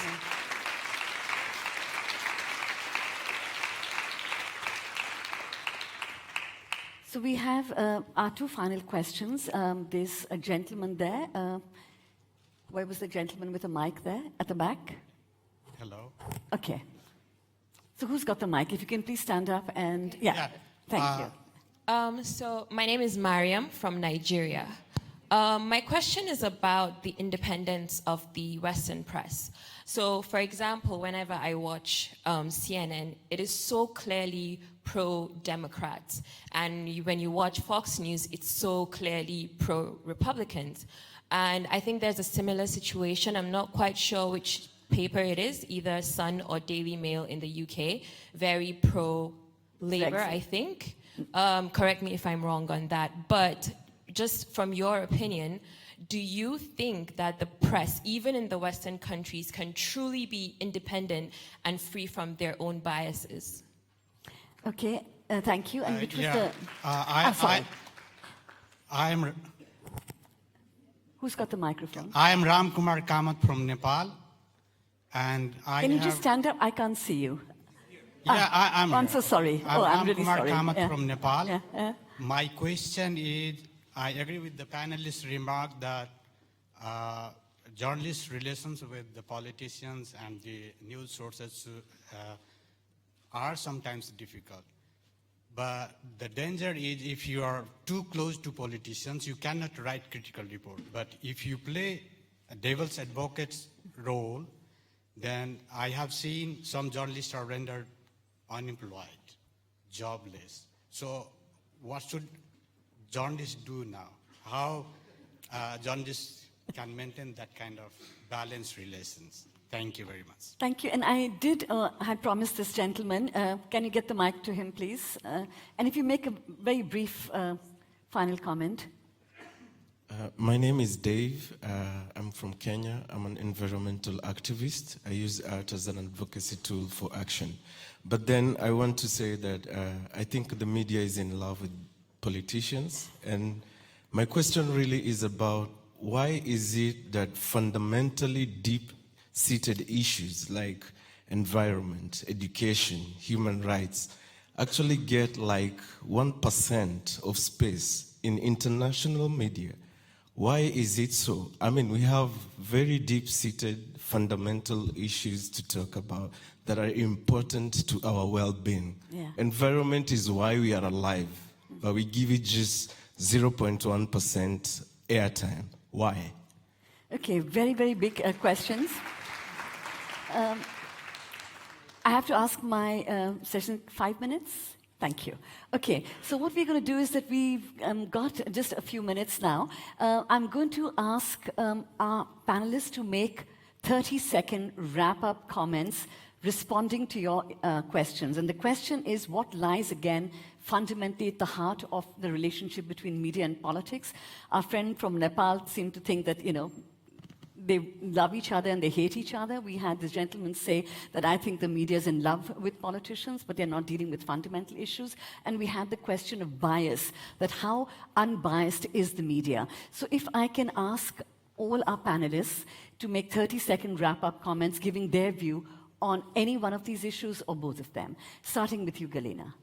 Okay, thank you. I can say as an answer for my colleagues that we should take our new role as a gatekeepers and responsibility for long-term formulated about agenda, social agenda. And we should think about ourselves and see us in a mirror, and maybe we shall see our biases ourselves. Georg. Mara, I take your question. Professional journalism has not a very long history. So traditionally, newspapers, for example, were belonging to a party or somebody else. So now we have professional journalism. What is the very role of professional journalism, especially in the time of social media? I would argue separate news from opinion, present the news to people. Don't forget what the very role of journalism is, presenting different views of the world, different views in society, different views from politicians, and then make people make their own choices. That's the very foundation of journalism, and I would add, we should all live up to our own standards, so make correction a natural place in your media where you deal with your own shortcomings and mistakes, because only if we are honest with ourselves, we have the liberty to demand exactly that from everybody else. So I guess politicians, they have become a threat for journalists and media freedom today. So what we can do is to come together in solidarity and defend our rights, nothing else. Just a small example, there's a program like Forbidden Stories. You can find it in social media. This is really important. The main idea is journalists from different countries coming together to follow up the jailed journalists or forbidden stories. And that means if you're a journalist in jail, your story is still alive. It's an international solidarity and giving the governments that if you ban a story, you would make it international. So that kind of solidarity we need, and we need to take action against, to defend our rights. Thank you.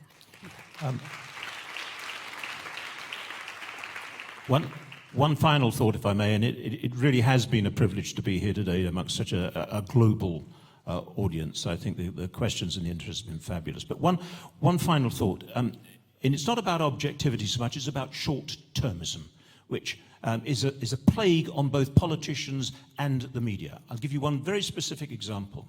Chaos in Libya in the last days of Gaddafi. And politicians in the West woke up to these distressing pictures and said, something must be done. We believe in human rights. We believe in democracy. Something must be done. So we go in and we bomb them. And Gaddafi is dragged from his hidey hole and he's put to death. And then we go back to sleeping with our consciences as politicians, leaving the chaos to multiply behind us. This is the problem of short-termism. There is no follow-through, there is no long-term thought, it's just politicians reacting to headlines which change from day to day. And I think, personally, that this is one of the biggest questions and challenges for the media today, is to keep politicians' eyes on the ball, even when those stories may not necessarily make headlines, that there are long-term principles and long-term values which we are here to defend. And we need to do a better job of it over the next 20 years than we have over the last. Thank you.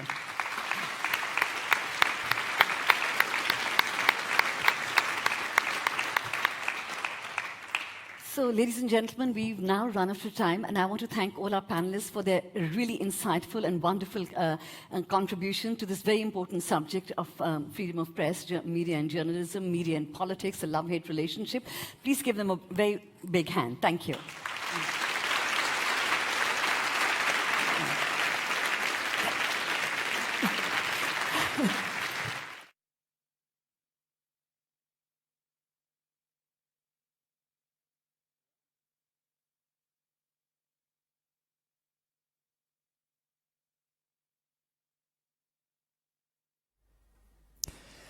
You're back at the Global Media Forum 2019. I am Jared Reed here in Bonn, Germany, taking you through the live stream on the second and final day of the 2019 Global Media Forum, brought to you by DW, Germany's international public broadcaster. You've just been hearing a session on the age-old question of where is the love-hate relationship between media and politics going. One of the questions that has been a big focus here is how traditional media like television will survive as digital platforms put pressure on it, and whether they can survive, in fact. And yesterday we heard a panel on the future of local journalism, and we heard from a woman named Sa Ibrahim. She's the managing director of Abu Bakr Rimi Television. She's been working as a journalist for 30 years, bringing news to Nigerian audiences, and she made the very good point that the demand for TV, where she works, is still very strong because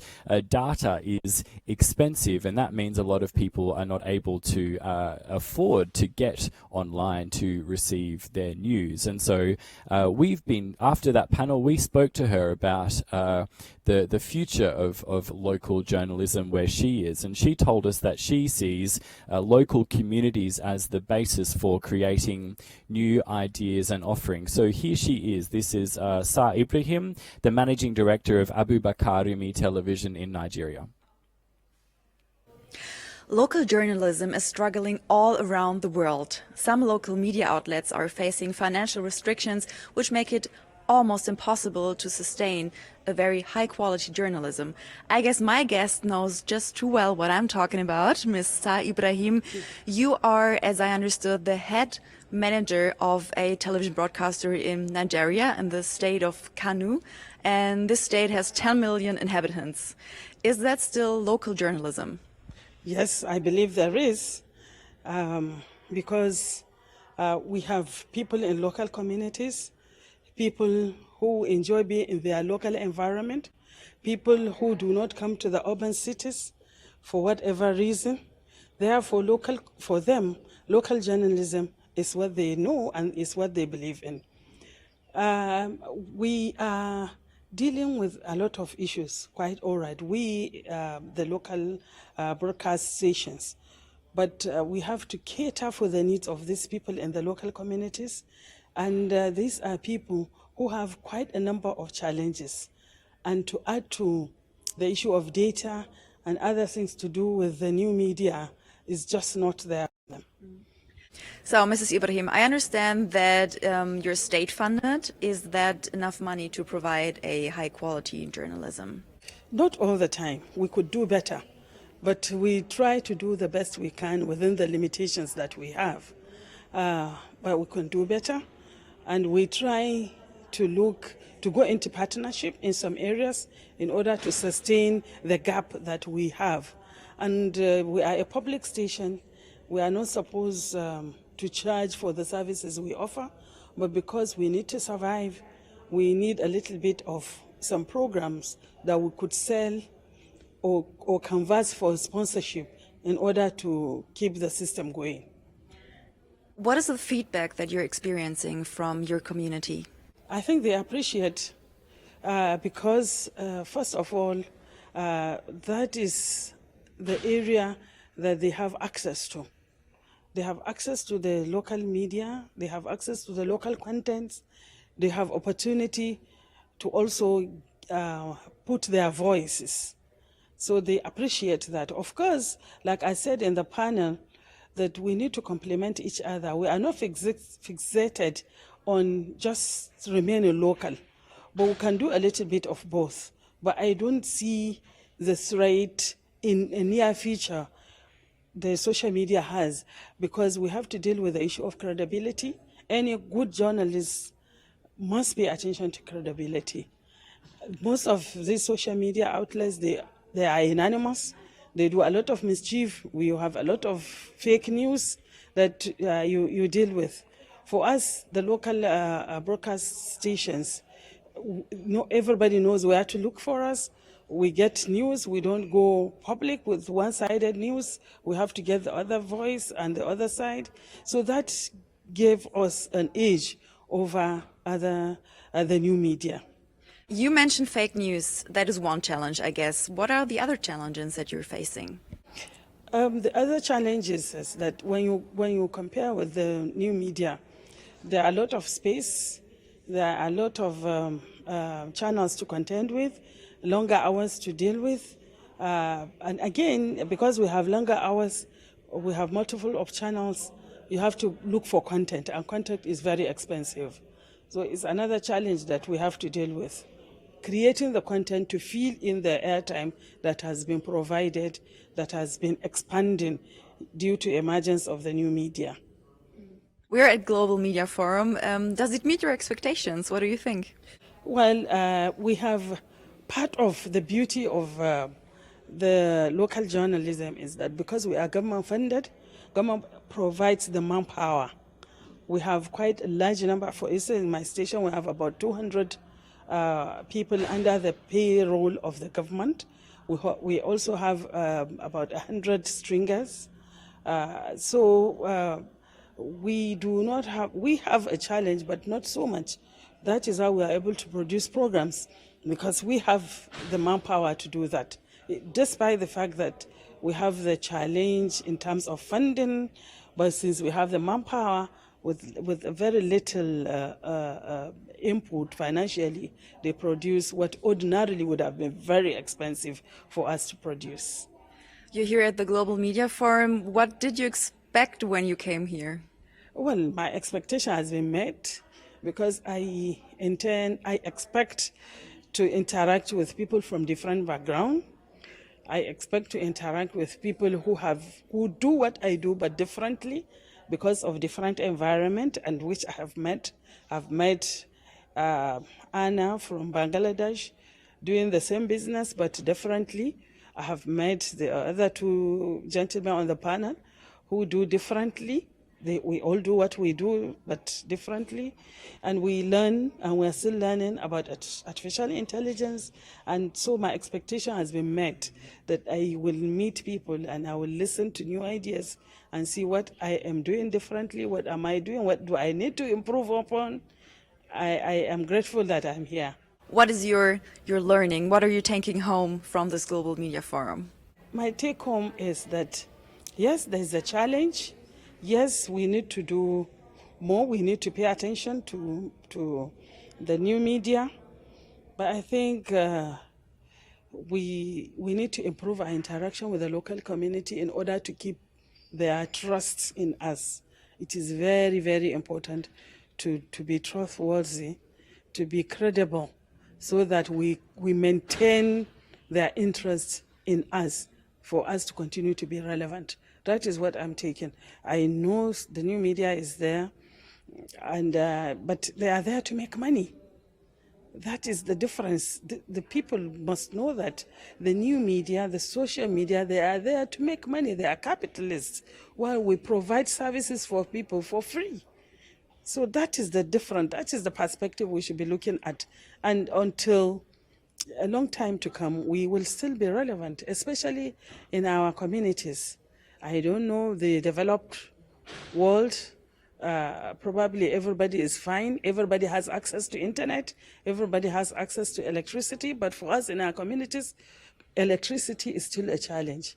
Getting the data, the money to buy the data, is still a challenge, because it's very expensive. So we continue to be relevant in the lives of these people in our local communities. So let's hope that local journalism in the future will always be appreciated, that the people see that it is very valuable, and that there will be, of course, enough money to fund it. You're watching the Global Media Forum 2019 here in Bonn, Germany. I'm Jared Reed, and the Global Media Forum, of course, is brought to you by DW, Deutsche Welle, Germany's international public broadcaster. We're on the second and final day of the GMF. We've got some of the new realities facing the media this year. That's some of the sessions coming up later today, like media viability in the era of clicks, and is social media killing the media landscape? There's some of the sessions coming up later today. And one of the things we do, of course, is not just look at how the changes affect what we're doing now, but of course going into the future too. And one of those is the digital economy. That's coming up right now. It's the session is called The Future of the Digital Economy, and that's being hosted by my colleague Edith Kamani.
So, I'm glad to see many of you have stuck around after that really exciting session about the relationship between media and politics, hosted by my lovely colleague Amrita Chima.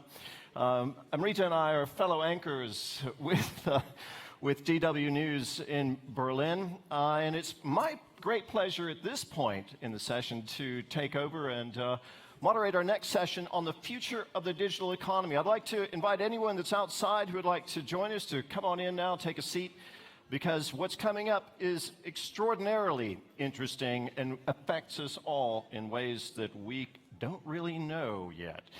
We are talking about the future of the digital economy, and the question is, what is that going to look like?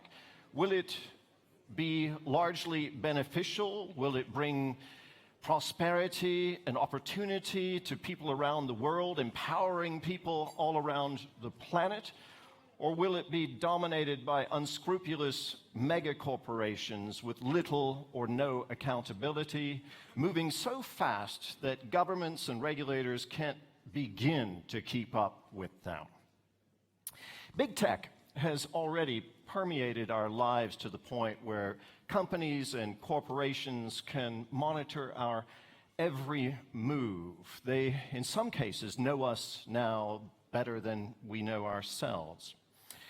Companies have done this by creating irresistible products and services, things we love to use, but things that are changing society in ways we're only now beginning to understand. So where will all this lead us? Where will big data, biometrics, artificial intelligence, where will this lead us? Well, our next speakers are well positioned to help us with that because they themselves are playing a key role in shaping this digital future. Ladies and gentlemen, it's my great privilege to introduce our two speakers at this point. Julijana Rotić. Julijana, there you are. Hello. And Andreas Weigand. So I would, you can both come on up here. Sit left or right, wherever you like. And we're going to get things going underway in just a moment. I'm going to give a little bit of information about each of you. You're welcome to sit here first, and Julijana there. And then I'm going to sit down, and we'll hear first from Julijana and then from Andreas.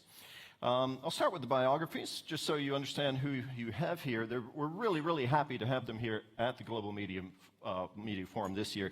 Julijana Rotić is a technologist, a strategic advisor, and entrepreneur based in Nairobi, Kenya. She has founded or co-founded several companies, including Ushahidi. I hope I'm pronouncing that correctly. It's a nonprofit. It specializes in free open source software. Another that is worth noting, particularly for journalists here working in environments where there's not much infrastructure, she's also developed another company called Brick. It's a hardware and services company that seeks to enable communication in low infrastructure environments. We heard some about that yesterday with our guests from India and Nigeria and Bangladesh. Julia also serves on Kenya's Vision 2030 board and advises a number of nonprofits around the world. Dr. Andreas Weigand, some of you might know him as the author of the book Data for the People. Andreas is the former chief scientist of Amazon. He teaches courses on artificial intelligence and data science at universities in the US and Asia. And having helped create Amazon's data strategy, he now consults numerous companies, helping them, in his words, leverage their data and analytics. And he advises governments too. Last year, German Chancellor Angela Merkel made him a member of her Digital Council. So let's get underway. We are going to hear from both of them for about 10 minutes. Then we're going to have a little chat up here among ourselves. And then we're going to give you the opportunity to put some questions to Andreas and to Julijana. So be thinking about that. Let's get started. Julijana. Thank you very much. First, a warm welcome to our guests. I sometimes forget this.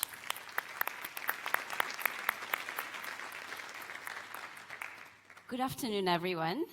In my opening remarks, I would like to share just some information to help us set the stage on the topic at hand about the future of the digital economy. Some of these statistics will be global and some will be a bit more specific to my neck of the woods, which is the African context. The digital economy is driven by several variables. They're quite numerous, but today I will restrict myself to just 3 key areas. One is trust, the other is access to information and affordability of that access, and the last one is the changing regulatory environment. So I'll start with the conversation around trust. There's a new report out by the Edelman Trust Barometer for 2019, and it is titled Divided by Trust. One of the points that the report makes is that trust is a forward-looking metric, unlike reputation. For me, what that says is what got you here as a media company is not necessarily what is going to get you there in the future that we're looking at. So trust is a valuable asset, as we've talked about earlier. And for most institutions, it's something that we need to have a conversation about what are the ways that we can rebuild trust. In some cases, in an environment where it's people are optimizing for speed, how do you really encourage people to not only consume your content, but then also to trust that your content has the veracity that people require. They've always required it, but more so now. Even with the speed, we would like for the information to be accurate. The other 2 key pieces of information from that report. The first one is, and this is good news for us in the media business, is that there's a massive rise in news engagement. People are more engaged, they're checking news more. Perhaps the people who amplify the news are checking it more than once a week. So they consume news and actually share that content a lot more than they did last year. So that's really good news. Another very interesting fact that I found was that more women than men become amplifiers. So in the strategies of your media companies, it is important to pay attention to the women in the digital economy. They are the amplifiers that you will need to grow your business. And yesterday we heard about the effectiveness of the Hausa language news bulletin in Nigeria. This to me emphasizes the need for paying attention to localization because it's going to be key as we imagine what type of products or innovations could we create that can serve communities globally. From that same report, there was also this demand for transparency and accountability. People are looking to CEOs for leadership when it comes to these questions about the future of the digital economy, when it comes to questions of data privacy, data use. People are not waiting for government to impose restrictions. They would like companies to be on the forefront of leading on this. In the report, it shows that 55% of the respondents indicated that CEOs should take lead on change regarding how personal data is handled rather than waiting for government. Even if you're still working on your data policies, it is important to share your journey of how you are gathering data, how you're collecting it, how you're handling it, and also the challenges, because the cost of bank-style encryption is not necessarily available to all companies. So that's also something that we will be talking about later when it comes to some of the challenges between individuals, companies, and governments. The cost of managing data and safeguarding it from hackers and others is not trivial, because as we've seen in many news reports about hacking, it requires a lot of investment to protect that data. But the key thing is to share your journey as you become more transparent about your journey of personal data and other initiatives that you may have as a media company. Now, on to the question of, on the discussion of access and affordability. Here's just a quick guess. If you think that mobile subscription rates in sub-Saharan Africa are between 40 to 60, raise your hand. 40 to 60%, raise your hand. 80 to 100, raise your hand. Fantastic. And then specifically for Kenya, this one is a trick one.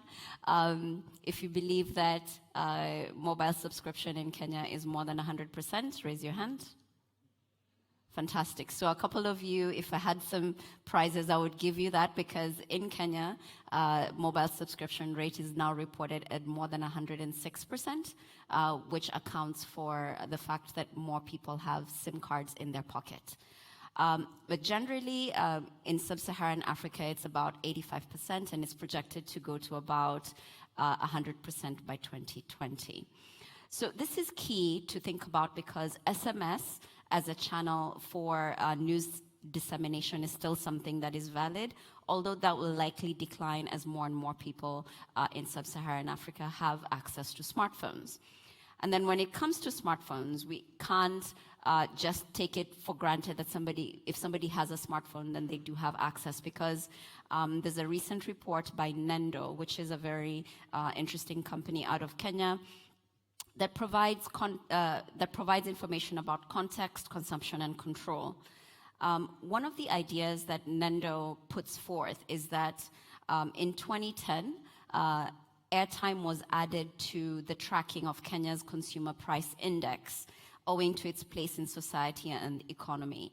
In 2019, there is a proposal to have the Kenya National Bureau of Statistics consider and track the average price of 500 megabytes of data or 1 gigabytes of data to be considered and tracked. And this is because consumption of use of the internet is so commonplace. It's a very key part of society.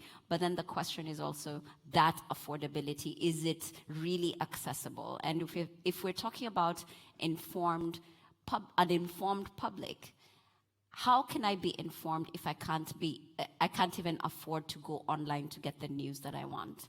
That is a key question that we need to track. In that same report, it also mentioned that online ads consume mobile data. So these are some of the questions that we hope more journalists can cover, because it found that between 7 to 70% of mobile data was used to load pages on websites, among others. A chunk of it was used by advertising scripts to show you an ad. So for that little amount of money, if you just have $1 to spend on that day to search for information online or to get news, and if out of that dollar, 70% of it is used to load up the ads to show you, there's something quite wrong here. Just really quickly on search, I think I'll jump into the regulatory environment. I think one of the things that we've seen from the Nendo report is that the first thing that people search for, the first thing that people use their mobile data for is to search for information. The next one is social media networks. The third is sport, and others search for sex, and the last is stories. And social media is such a key defining pastime for Kenyans and also in other sub-Saharan African countries. So when you see facts like over 98% of Kenyans using Facebook on their mobile phones, the conversations that happened yesterday with Nanjira and others, and there's some reporting around this, that people feel that there are weak regulations on privacy and data.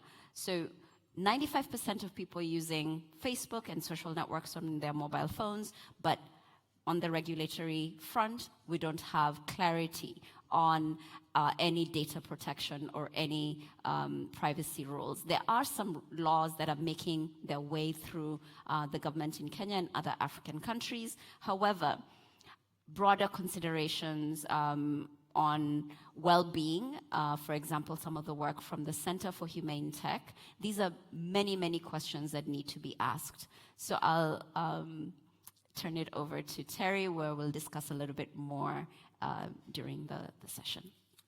Thank you so much, Juliana Rotic.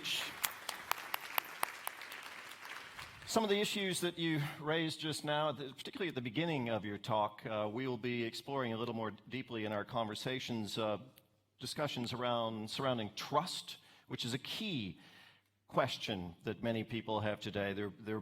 They're very suspicious of what's happening in the digital economy and concerned about what impact that will have on society and their individual lives.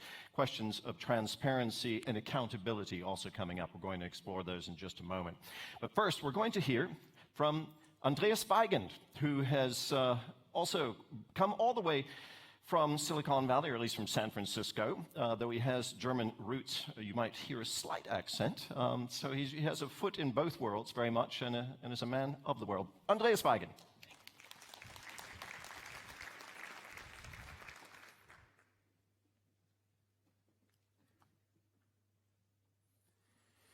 Ladies and gentlemen, it's an honor for me to speak here at a media conference, my first media conference.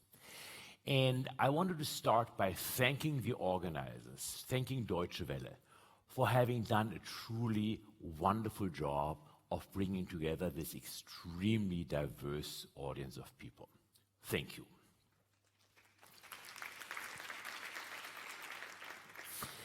I did my undergrad here in Bonn, and I studied physics and philosophy.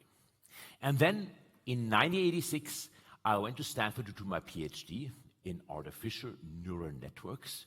Nobody called it that way back then. And here's what happened on the first day.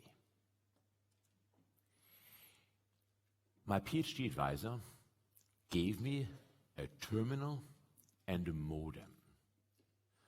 Those of you who are younger, the modem makes these funny noises, and then it connects. So he gave me that modem and said, Andreas, turn it on in the morning and stay connected, and in the evening when you go to bed, just turn it off. And I thought, wow. My dad, who was a physics teacher here in Germany, his entire salary would not have sufficed to pay for that connection cost. So for me, that difference, that in one country, in 86, you were always on, which in another country would have not been affordable by almost everybody, is the source of this big digital transformation, of this big distance, this big difference between what we see in Silicon Valley and what we see here. And Angela Merkel actually asked me explicitly to look into the sources of the differences in mindset that we have and go beyond the traditional one that Third Reich, Stasi, etc., still, has fears that Americans maybe don't have. I will talk about fears in a moment, but I want to talk about two things about digital economy first. Two questions. The first question is, what is the bottleneck? As you're building things, as you're journalists, as you're whatever you are doing, what is the bottleneck? And I would like to suggest a few examples. The bottleneck could be that you don't have good software developers. Talent. The bottleneck could be that you don't have computer power, just too expensive, or connectivity. The bottleneck could be that you don't have money to build a company. Or the bottleneck could be that you don't have data to train your algorithm, to train your AI. Now, every 5 years, computational cost drops by an order of magnitude, by a factor of 10. So that means what it took 1 year when I did my PhD 30 years ago now takes 1 minute. That is pretty crazy to realize how things which were naturally long time scales, basically that bottleneck had disappeared.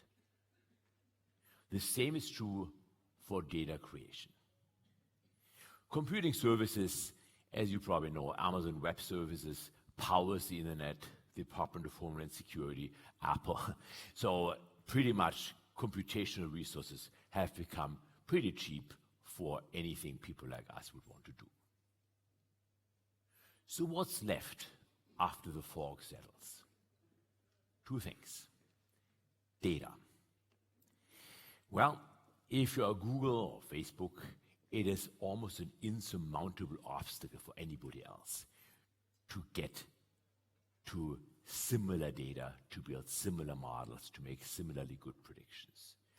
Think about speech recognition, speech to text.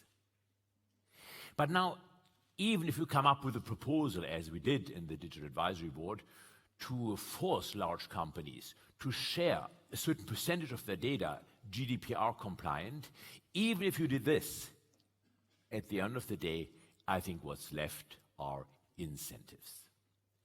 So when we talk here, when we talk about shifting powers, I think with everything else basically having exponentially decayed, what we are left with at the end is figuring out what are the incentives, why individuals, why companies, why governments do things. So I'm a big fan to make the implicit explicit, to write down a cost function where we have those trade-offs, where we say you can't have this as well as that. For example, when I got in a taxi at Bonn Hauptbahnhof, the taxi driver asked me, "Where am I taking you?" And I said, "Sorry, that's none of your business. That's my private information." And that journey wasn't going far. So we have to be clear, and for me this means to become data literate, where we necessarily need to give data, and that I think is very important for journalists, we have to call out when companies have these false things that they want to get our data with some excuse which just simply is not needed. For example, when I registered for the conference, they wanted to know how big is your organization. Why does it matter? I know it matters for the marketing department. Why does it matter for me? So what are the incentives, I think, is the key question we again and again need to ask as the fog settles and everything else pretty much disappears. Question 2. What is the alternative?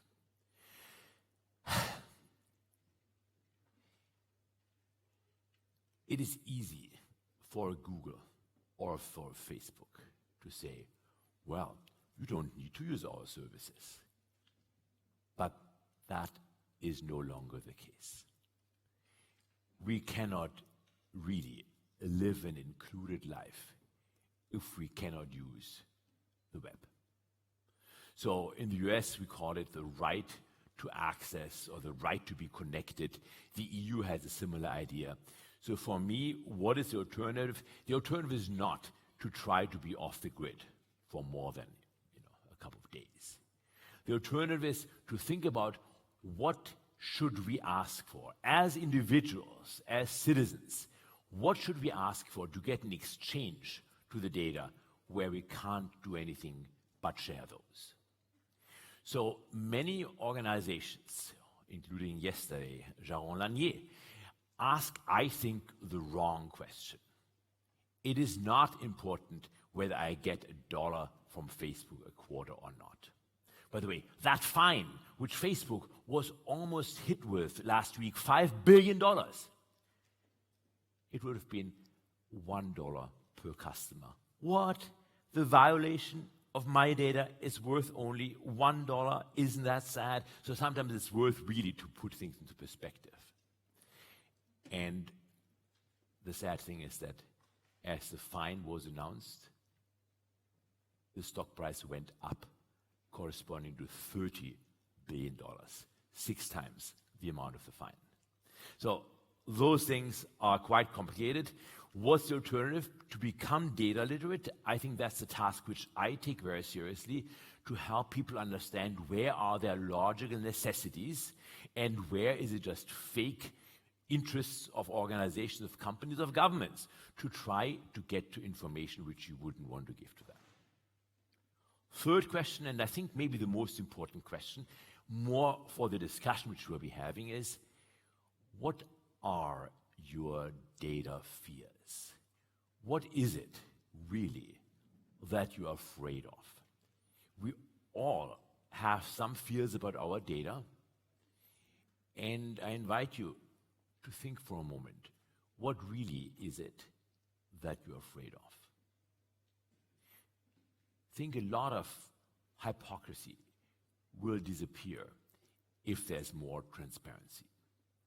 But we need to take people's fears seriously, and I think it's very important, would be actually very interesting, to write a piece or to even do something with Deutsche Welle on data fears across the world. So I did my undergrad here in physics and philosophy and at Kant in philosophy, and there are three questions. What shall we do?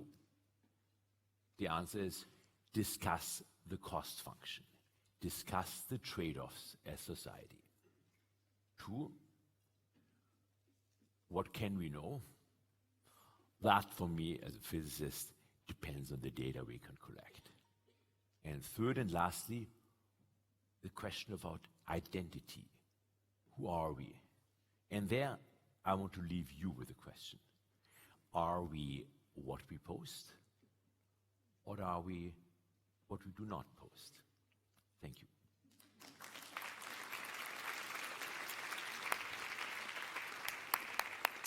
Thank you very much, Andreas Weigand. Did you hear that thunderclap? The thunder rolling when he said, "What are your data fears?" What are data fears? Yes, I thought it was perfect timing. Very good.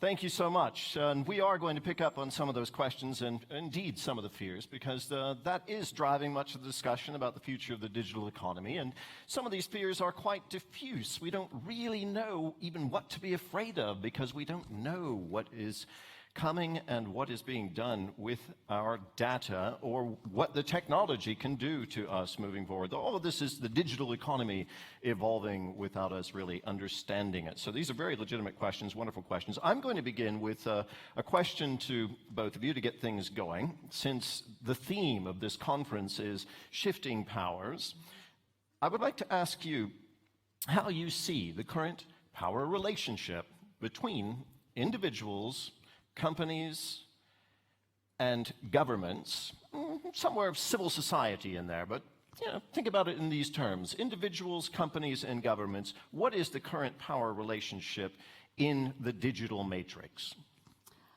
Juliana? Sure. I think one of the things that we discussed before we came here was, first of all, let's just look at government. Government will get the data that they want because we are mostly in types of government where they're the ones to tell us how our society is supposed to run. So if the government says we need your fingerprints, we need a consolidated identity where we give you one number that pulls together your passport information and your ID information and driver's license information, as is happening in Kenya, we as citizens are basically, we have to sort of follow what the government does. So in that particular lever of power, government has more power. And typically also when it comes to questions of surveillance, the big T question, right? There's terrorism or all these harms that we need to protect you from. So therefore we need to be able to surveil. And so the balance of power is quite asymmetrical. If I could use that word, that it's quite asymmetrical with government having more power. And for individuals, there is no expectation of privacy. So for example, if you walk out the door, you don't have a choice as to whether or not you get facial recognition software. There's surveillance all over the place, and you don't have a choice on that. Being in Germany and having lived here now for a while, I would have to counter that by saying that people do have expectations about their privacy, the privacy sphere in a country where data protection and privacy is particularly strong. But indeed, governments within the framework of their own laws, are in a strong position to collect data. Yes. But one of the questions that I'm interested in is, what power do governments have to determine the framework for corporations that operate not within national boundaries, but like the rest of global capital, moves within an international environment? Perhaps, Andreas, you can comment on that. Yeah. So I think we should distinguish between a couple of things. There's one, what these organizations and those governments do legally, and what's happening, Snowden being the best example, calling out for that, without actually people knowing about it, let alone having allowed for it. I think, and there I disagree, for instance, with China, that the internet really is an international organization as opposed to that each country should have its own internet. Well, it's understandable for a country which has the Great Firewall that they preach this to the people, but it's certainly not my belief, and even less so the belief of the people who started the whole thing in '69. Russia is trying to go that direction too. Just as another example. Yeah, I don't know much about Russia, but I had a house in Shanghai for 17 years, and I've been close to some of the internet companies. So actually I know, unfortunately, quite a bit of how it works. And now, I trust Tencent, the company which makes WeChat, more than I trust Facebook. Tencent is honest what they do with the data. Facebook, I have serious doubts about the honesty, as you all, if you have been reading the paper at any stage in the last 2 years. Every day almost, there are some stories where Mark Zuckerberg seems to have forgotten something, or some email gets discovered, which contradicts what he had said. So for me, it's about transparency. It is about integrity. It's about the company doing what they say they do, and them actually saying what they do. Companies, you mentioned this in your presentation, companies like Facebook and Google have now achieved a degree of dominance in the data market that it's going to be very difficult for anyone to possibly catch up with them. What I'm wondering is, where is the individual in all of this? You can say, first of all, are governments in a position where they can achieve any sort of impact in terms of shaping the development of the digital economy in a way that serves the social good? Or are they going to have to submit simply to governments? To the corporations like Facebook and Google, for whom a $5 billion fine simply adds more to their market value? I think one of the underlying bits of your question is, our government, do they have the capacity to even understand the societal impacts of these big companies? So this is 2019. We're not in it's not like the telephone companies where you're like, okay, the Bell company, it's too big, let's break it up. There are proposals by Elizabeth Warren to break up some tech companies so that they don't act both as the seller and the marketplace platform. But the question is, do governments have the capacity to understand the emerging technologies? Today it could be Facebook, tomorrow it could be a different company, tomorrow it could be a different AI company. How do we make sure that we have people within government who understand technology and can therefore be realistic in what forms of regulation can actually be enacted that wouldn't be a complete waste of time? Because you may want to regulate, but then if you put a proposal that is straight out of the 70s, it's not going to work for 2019. So I have to say, and this is not to be taken personally, but from an international perspective, where, for instance, in the United States under Obama, we had the data science head of LinkedIn as the chief digital officer of the country. We had Megan Smith, who was an executive for Google, extremely smart woman, as the chief technology officer.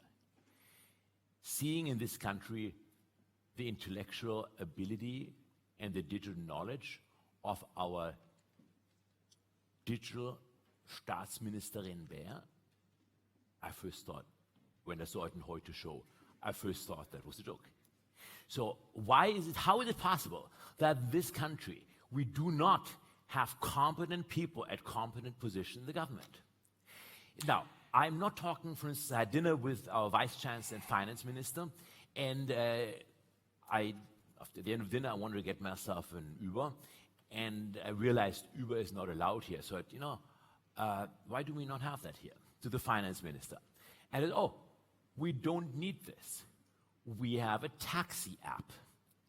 And I thought to myself, wow, how can I explain to him, after 2 bottles of wine, how can I explain to him that there is a very fundamental difference between a taxi app, where you can call a taxi, and a platform?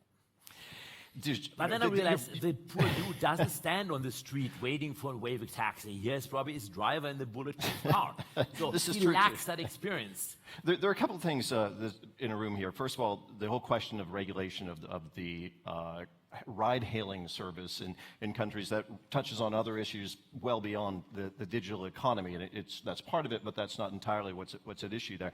But getting back to government, and I don't want to dwell on government, I just want to point out one more thing, and that is that while governments tend to move slowly in terms of the legislative process, and an individual government, be it Germany, be it the United States, have difficulty keeping up with the pace of change in the digital industry and may not understand it. And by the time a law gets passed, the industry may have well moved beyond that. That's one thing. But governments operate within national boundaries. They don't operate, there is no world government in that sense. There is the UN, but there's nothing that's going to deal with a global company, with global companies like Facebook and Google that are operating in that environment where they are able to basically choose how they are going to lay out their services.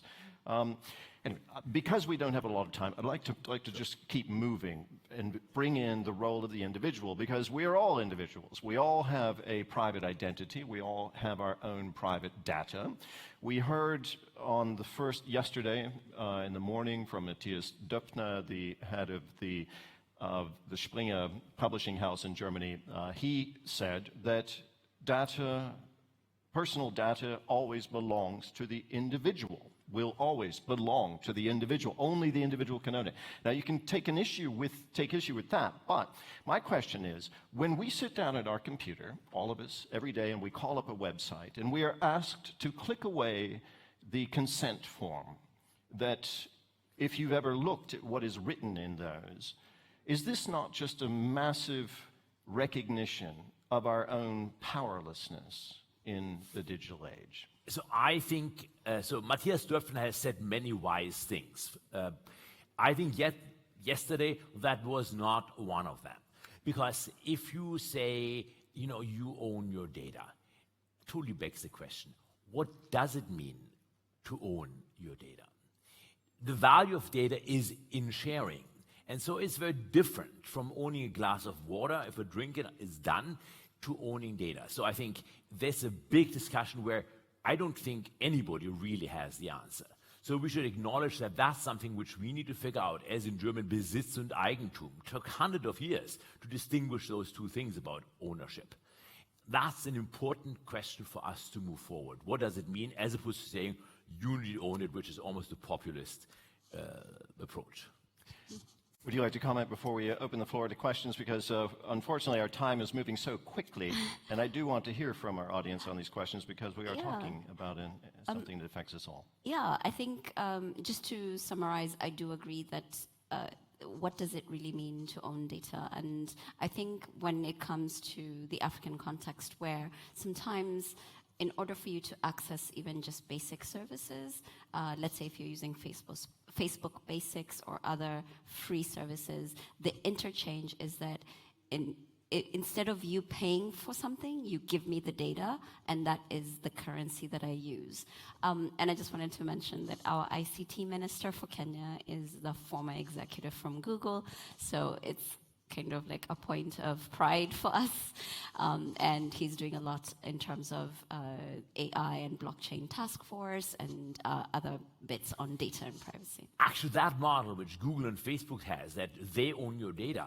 I was in Seoul 3 times this year and talked to the 2 large phone companies there. And they both have a plan to give free smartphones to all migrant workers. So if you come from Indonesia and you work in Korea, you get a phone. Yeah. And Samsung owns the data. Yes. That is pushing There's- it to the next level. Who would do that deal? Before we get any further, I do want to open up the floor. I already see one question there. If someone else has a question, please raise your hand and someone will bring a microphone around to you. When the microphone reaches you, please, let's start with the gentleman there here towards the front. Please stand, sir, if you don't mind, and identify yourself and try to keep your question short. I'm Shahidul Haq from Bangladesh. I'm Associate Professor of the Department of Communication and Journalism, University of Chittagong. Actually, I observed that you discussed about digital economy, but there is an important issue, that is digital divide. For example, we are growing, and before we calculated the digital divide by the number of the people who had the internet connection. But nowadays, we have to set some other indexes, how to use these modern technologies and then the applications, all this. So what are your suggestions to decrease the gap or the digital divide? Thank you. I think I mentioned that in my opening remarks, which is to look at various indicators, for example, for the consumer price index, that it's not enough to just look at the number of people who have subscriptions to mobile phones. It's also important to figure out with that, how many of them can access and can actually use the internet in our various countries, so that we can actually use that data to have policies that encourage more internet connectivity. So as part of consumer price index, also include the price of a megabyte of data, a 500 megabyte of data or 1 gigabytes of data. How much does that cost someone, and how many people can afford it? Okay, so hi, my name is Shipra and I'm from Deutsche Welle. I'm a student there. My question is that often we find industrial giants like, let's say, Facebook, Google, and like other companies and government, they have a vested interest. So we talk a lot about taking steps, but sometimes I find it really superficial. How to deal with that in countries where like things are like not really in a proper system? So I find that the response of specifically Facebook, if something is superficial, then it typically is the response of Facebook and not the genuine question that people bring to Facebook. So if I look at the last 2 years, and I should say my book, Data of the People, Data by the People, Data for the People, came out 2 years ago, and it's pretty much pro the data refineries. Before all that shit happened, what we have seen in the last 2 years with Facebook. So my view is that the problem is not so much that we don't know what to ask for, but it's that the lack of integrity of the top management of that company that just evades and moves, and we don't really know where we are. So we've got a couple more questions. Perhaps we will take that question from the gentleman in the back there. Let's go ahead and take that one, and then we'll move to the front. Yeah, we'll first start there. Okay, so should I go ahead? My name is Dickens Olewe. I'm from Kenya. I just wanted to make a comment because I feel like when you're talking about privacy, there's an assumption that the people who actually are aware about what happens to their data and that they should actually, their data should be protected. So I think that's something that should be key. The other thing I just wanted to mention as well is we're talking about artificial intelligence and, the future being pretty much being controlled by AI. Now we know that the winners in this new economy need a lot of data.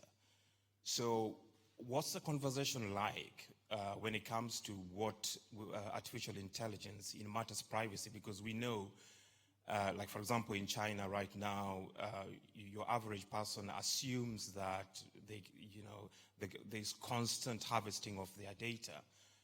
And they are happy with that because they go to the local supermarket, their face is scanned, they get whatever they want, and they're happy with that. So I think, when you're talking, I just want. Do you have a question? Yeah. My question is basically, I wondered whether you could comment on what the discussions about privacy, data privacy, will look like in a fully AI economy. Any comment on that?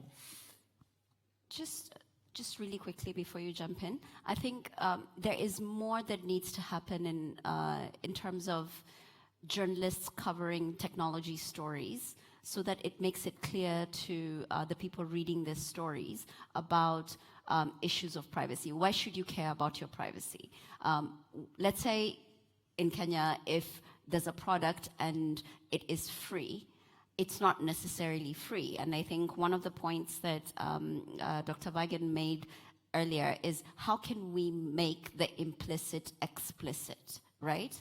So how can we make it clear to the person who's accessing that particular service that this is the actual cost of them using that particular service? And I think when it comes to questions of AI, technology in general, there is more that journalists need to do to understand the technology so that they can better explain the context of that technology and the impact of that technology in society, because it's not going to happen automatically. If we leave it to companies, they will tell us that the code supposedly does X, but then in real life it actually does Y. So there's a field in computer science coming up around computational ethics. So perhaps even the people who build technology need to have an ethics class to go along with it. I find that a really interesting point, especially with the picking up again on the notion of media literacy and data literacy. It's a big question and also a task for journalists moving forward, as you just pointed out. I'm afraid we're going to have to wrap up because we're out of time, but I have to allow Andreas to make a comment on this very question too. What role can journalism play, can media play to assure that our future evolves in such a way to allow quality journalism to flourish? I think education, helping people understand what data they create, what the larger consequences are of doing that, what if they want to avoid the consequences they need to do. So for me, data literacy is just as important now as a couple of 100 years ago literacy was. And I thank journalists for helping make the world more literate. Very good note to end on. Andreas Weigand and Juliana Rotich, thank you both very much. A warm hand of applause for our guests. Thank you, Terry. Thank you. Great pleasure. Thank you. Thank you for being here. We have a short break coming up, and Edith is with us for just a moment. Don't go away just yet. Yep. Thank you so much, Terry. No break just yet. We've just come from a break, Terry. And thank you to your panelists as well. That was really quite intriguing. Earlier, we spoke about the relationship between politicians and journalists, and one genre that sits very comfortably between these two worlds is satire. Zapovednik is an animated Russian satire that's actually co-produced by DW since 2017. And the word loosely translates to a restricted area with special legal status. And it's done by a team of young innovators who produce it using incredible gaming technology. And here they are to explain just how it's done. Hello. Hello, everybody. Yeah, so my name is Mareks. My name is Reinis, and we are from company Collective, who are makers of political satire series Zapovednik for Deutsche Welle YouTube platform. We are here to tell you about our job, making of this series, etc. So in the next few minutes, Mareks will brief you about technical specifics of creation process, and I will talk from actor's point of view as a motion capture actor. Yeah, I'm honored to be here, and as an animator, I will try to briefly explain technological part of our animation series. And I have to begin with the motion capture, because this technology lays in the core of our project. And yeah, motion capture is the process of recording and digitizing movements. And although motion capture is widely used in all kinds of motion fields, like in military, in medicines, in sports, we're using it to record actions of human actors. Yeah, and for me, as an actor who have worked in cinema and also in theater, this is new and unprecedented way of how to use my acting skills. Yeah, and the point of these stories is to display immediate political events. And here you can see our timetable. It's really tight. We have only 7 days to produce every episode. And in this timetable, we can see that in the first day, we got our script. We have 4 script writers, and they does each episode just in 2 days. Yeah, second day is also day for voice recording sessions in studio. We have 5 voice actors who can mimic all kind of human and animal-like characters. Yeah. So day 3 for enhancing animations, day 4, 5 rendering stage, day 6 post-production, and day 7 broadcast. Yeah, and for me, for motion capture actor, job starts day before the shooting when I receive the script. The script helps me to understand the theme of the next episode, which characters I'll have to play, and relationships between these characters. When I arrive in studio, everything starts with wearing specific suit, same that I'm wearing right now. It's made from Velcro fabric, so it will be possible to place reflective markers all around my body, on my legs, on my upper body, even my head. And after suiting up, actor needs to be calibrated. Then I stand like this, and precise points of all these little reflective markers are captured by infrared cameras. Yeah, and our motion capture studio is built from 28 synchronized infrared cameras. And it's also the biggest studio in Baltics. And we are proud of it, of course. And yeah, and on Reinis, his costume have these 44 markers. And the point of these markers is to draw a point in a digital space so we can very precisely record all the movements we need. And about movements, in this slide, you can see also, this is, yeah, although our story may seem far from traditional puppetry techniques, this is something left from it, and that's the way we record facial expressions. And as you can see in this video, our animator worked in this orthodox technique to record it. He used his hand gestures to make a mimicry for our characters. Yep. Yeah, for me, when the suit is calibrated, it's time to embody the character. There are more than 30 characters in Zapovednik, and every character has its own temper, way of thinking, and physical qualities. An actor who plays all of them needs to remember all these specific things, so every character in all the episodes would be consistent. The recording is made in real time, and it's based on sound recording where voices of all characters have already been played firstly, so I play afterwards. We all are moving when we speak. That's why an actor needs to move in the rhythm of text, so the character would look alive and more natural.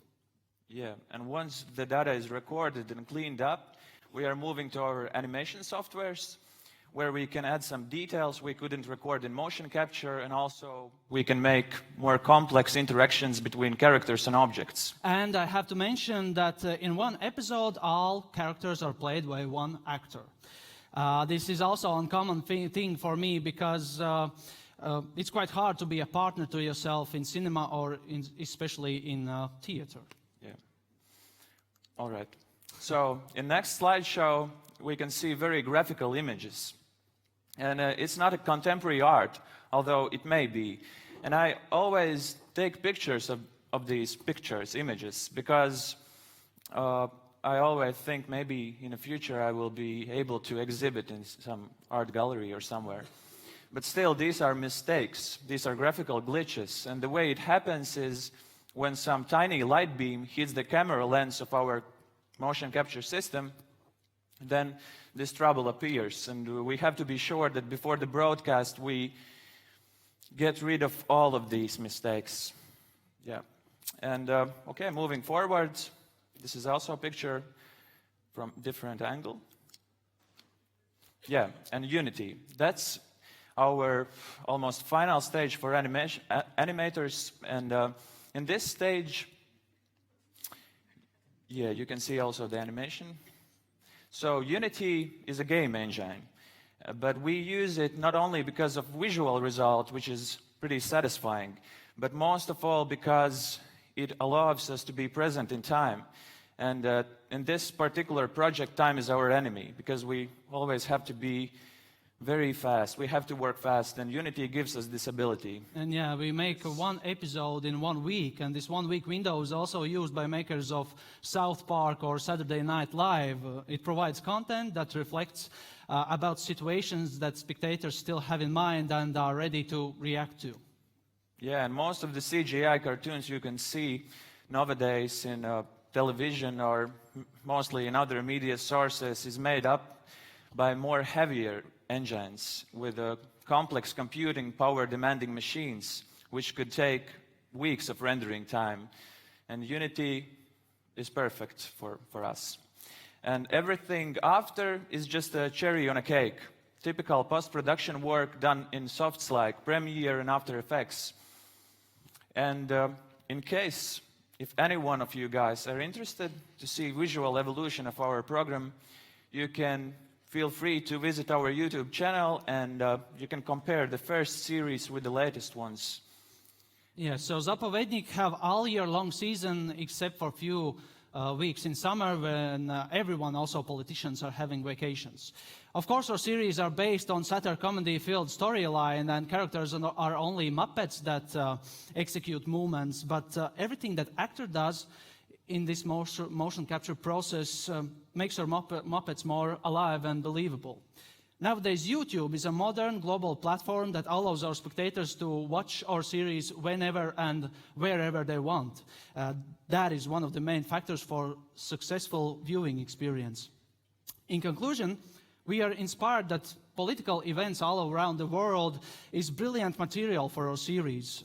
Its absurdity and unpredictable ways make our work fun and interesting. And we hope that our series allow our spectators to look at these events with humor and make our life easier. That's all from us. That's it. Yeah. Thank you. Yeah. In the name of our company, we wish you a productive weekend. Thank you. Greetings from Latvia. Bye. Bye. Rainis, Marek, thank you very much for that presentation. Ladies and gentlemen, we're just about to go for lunch, but I just wanted to say thank you to the crew, the people who are holding the cameras, the people operating the microphones, the organizers. You're making this a special experience for us, and I just wanted to mention that. And now, you're welcome to go to lunch.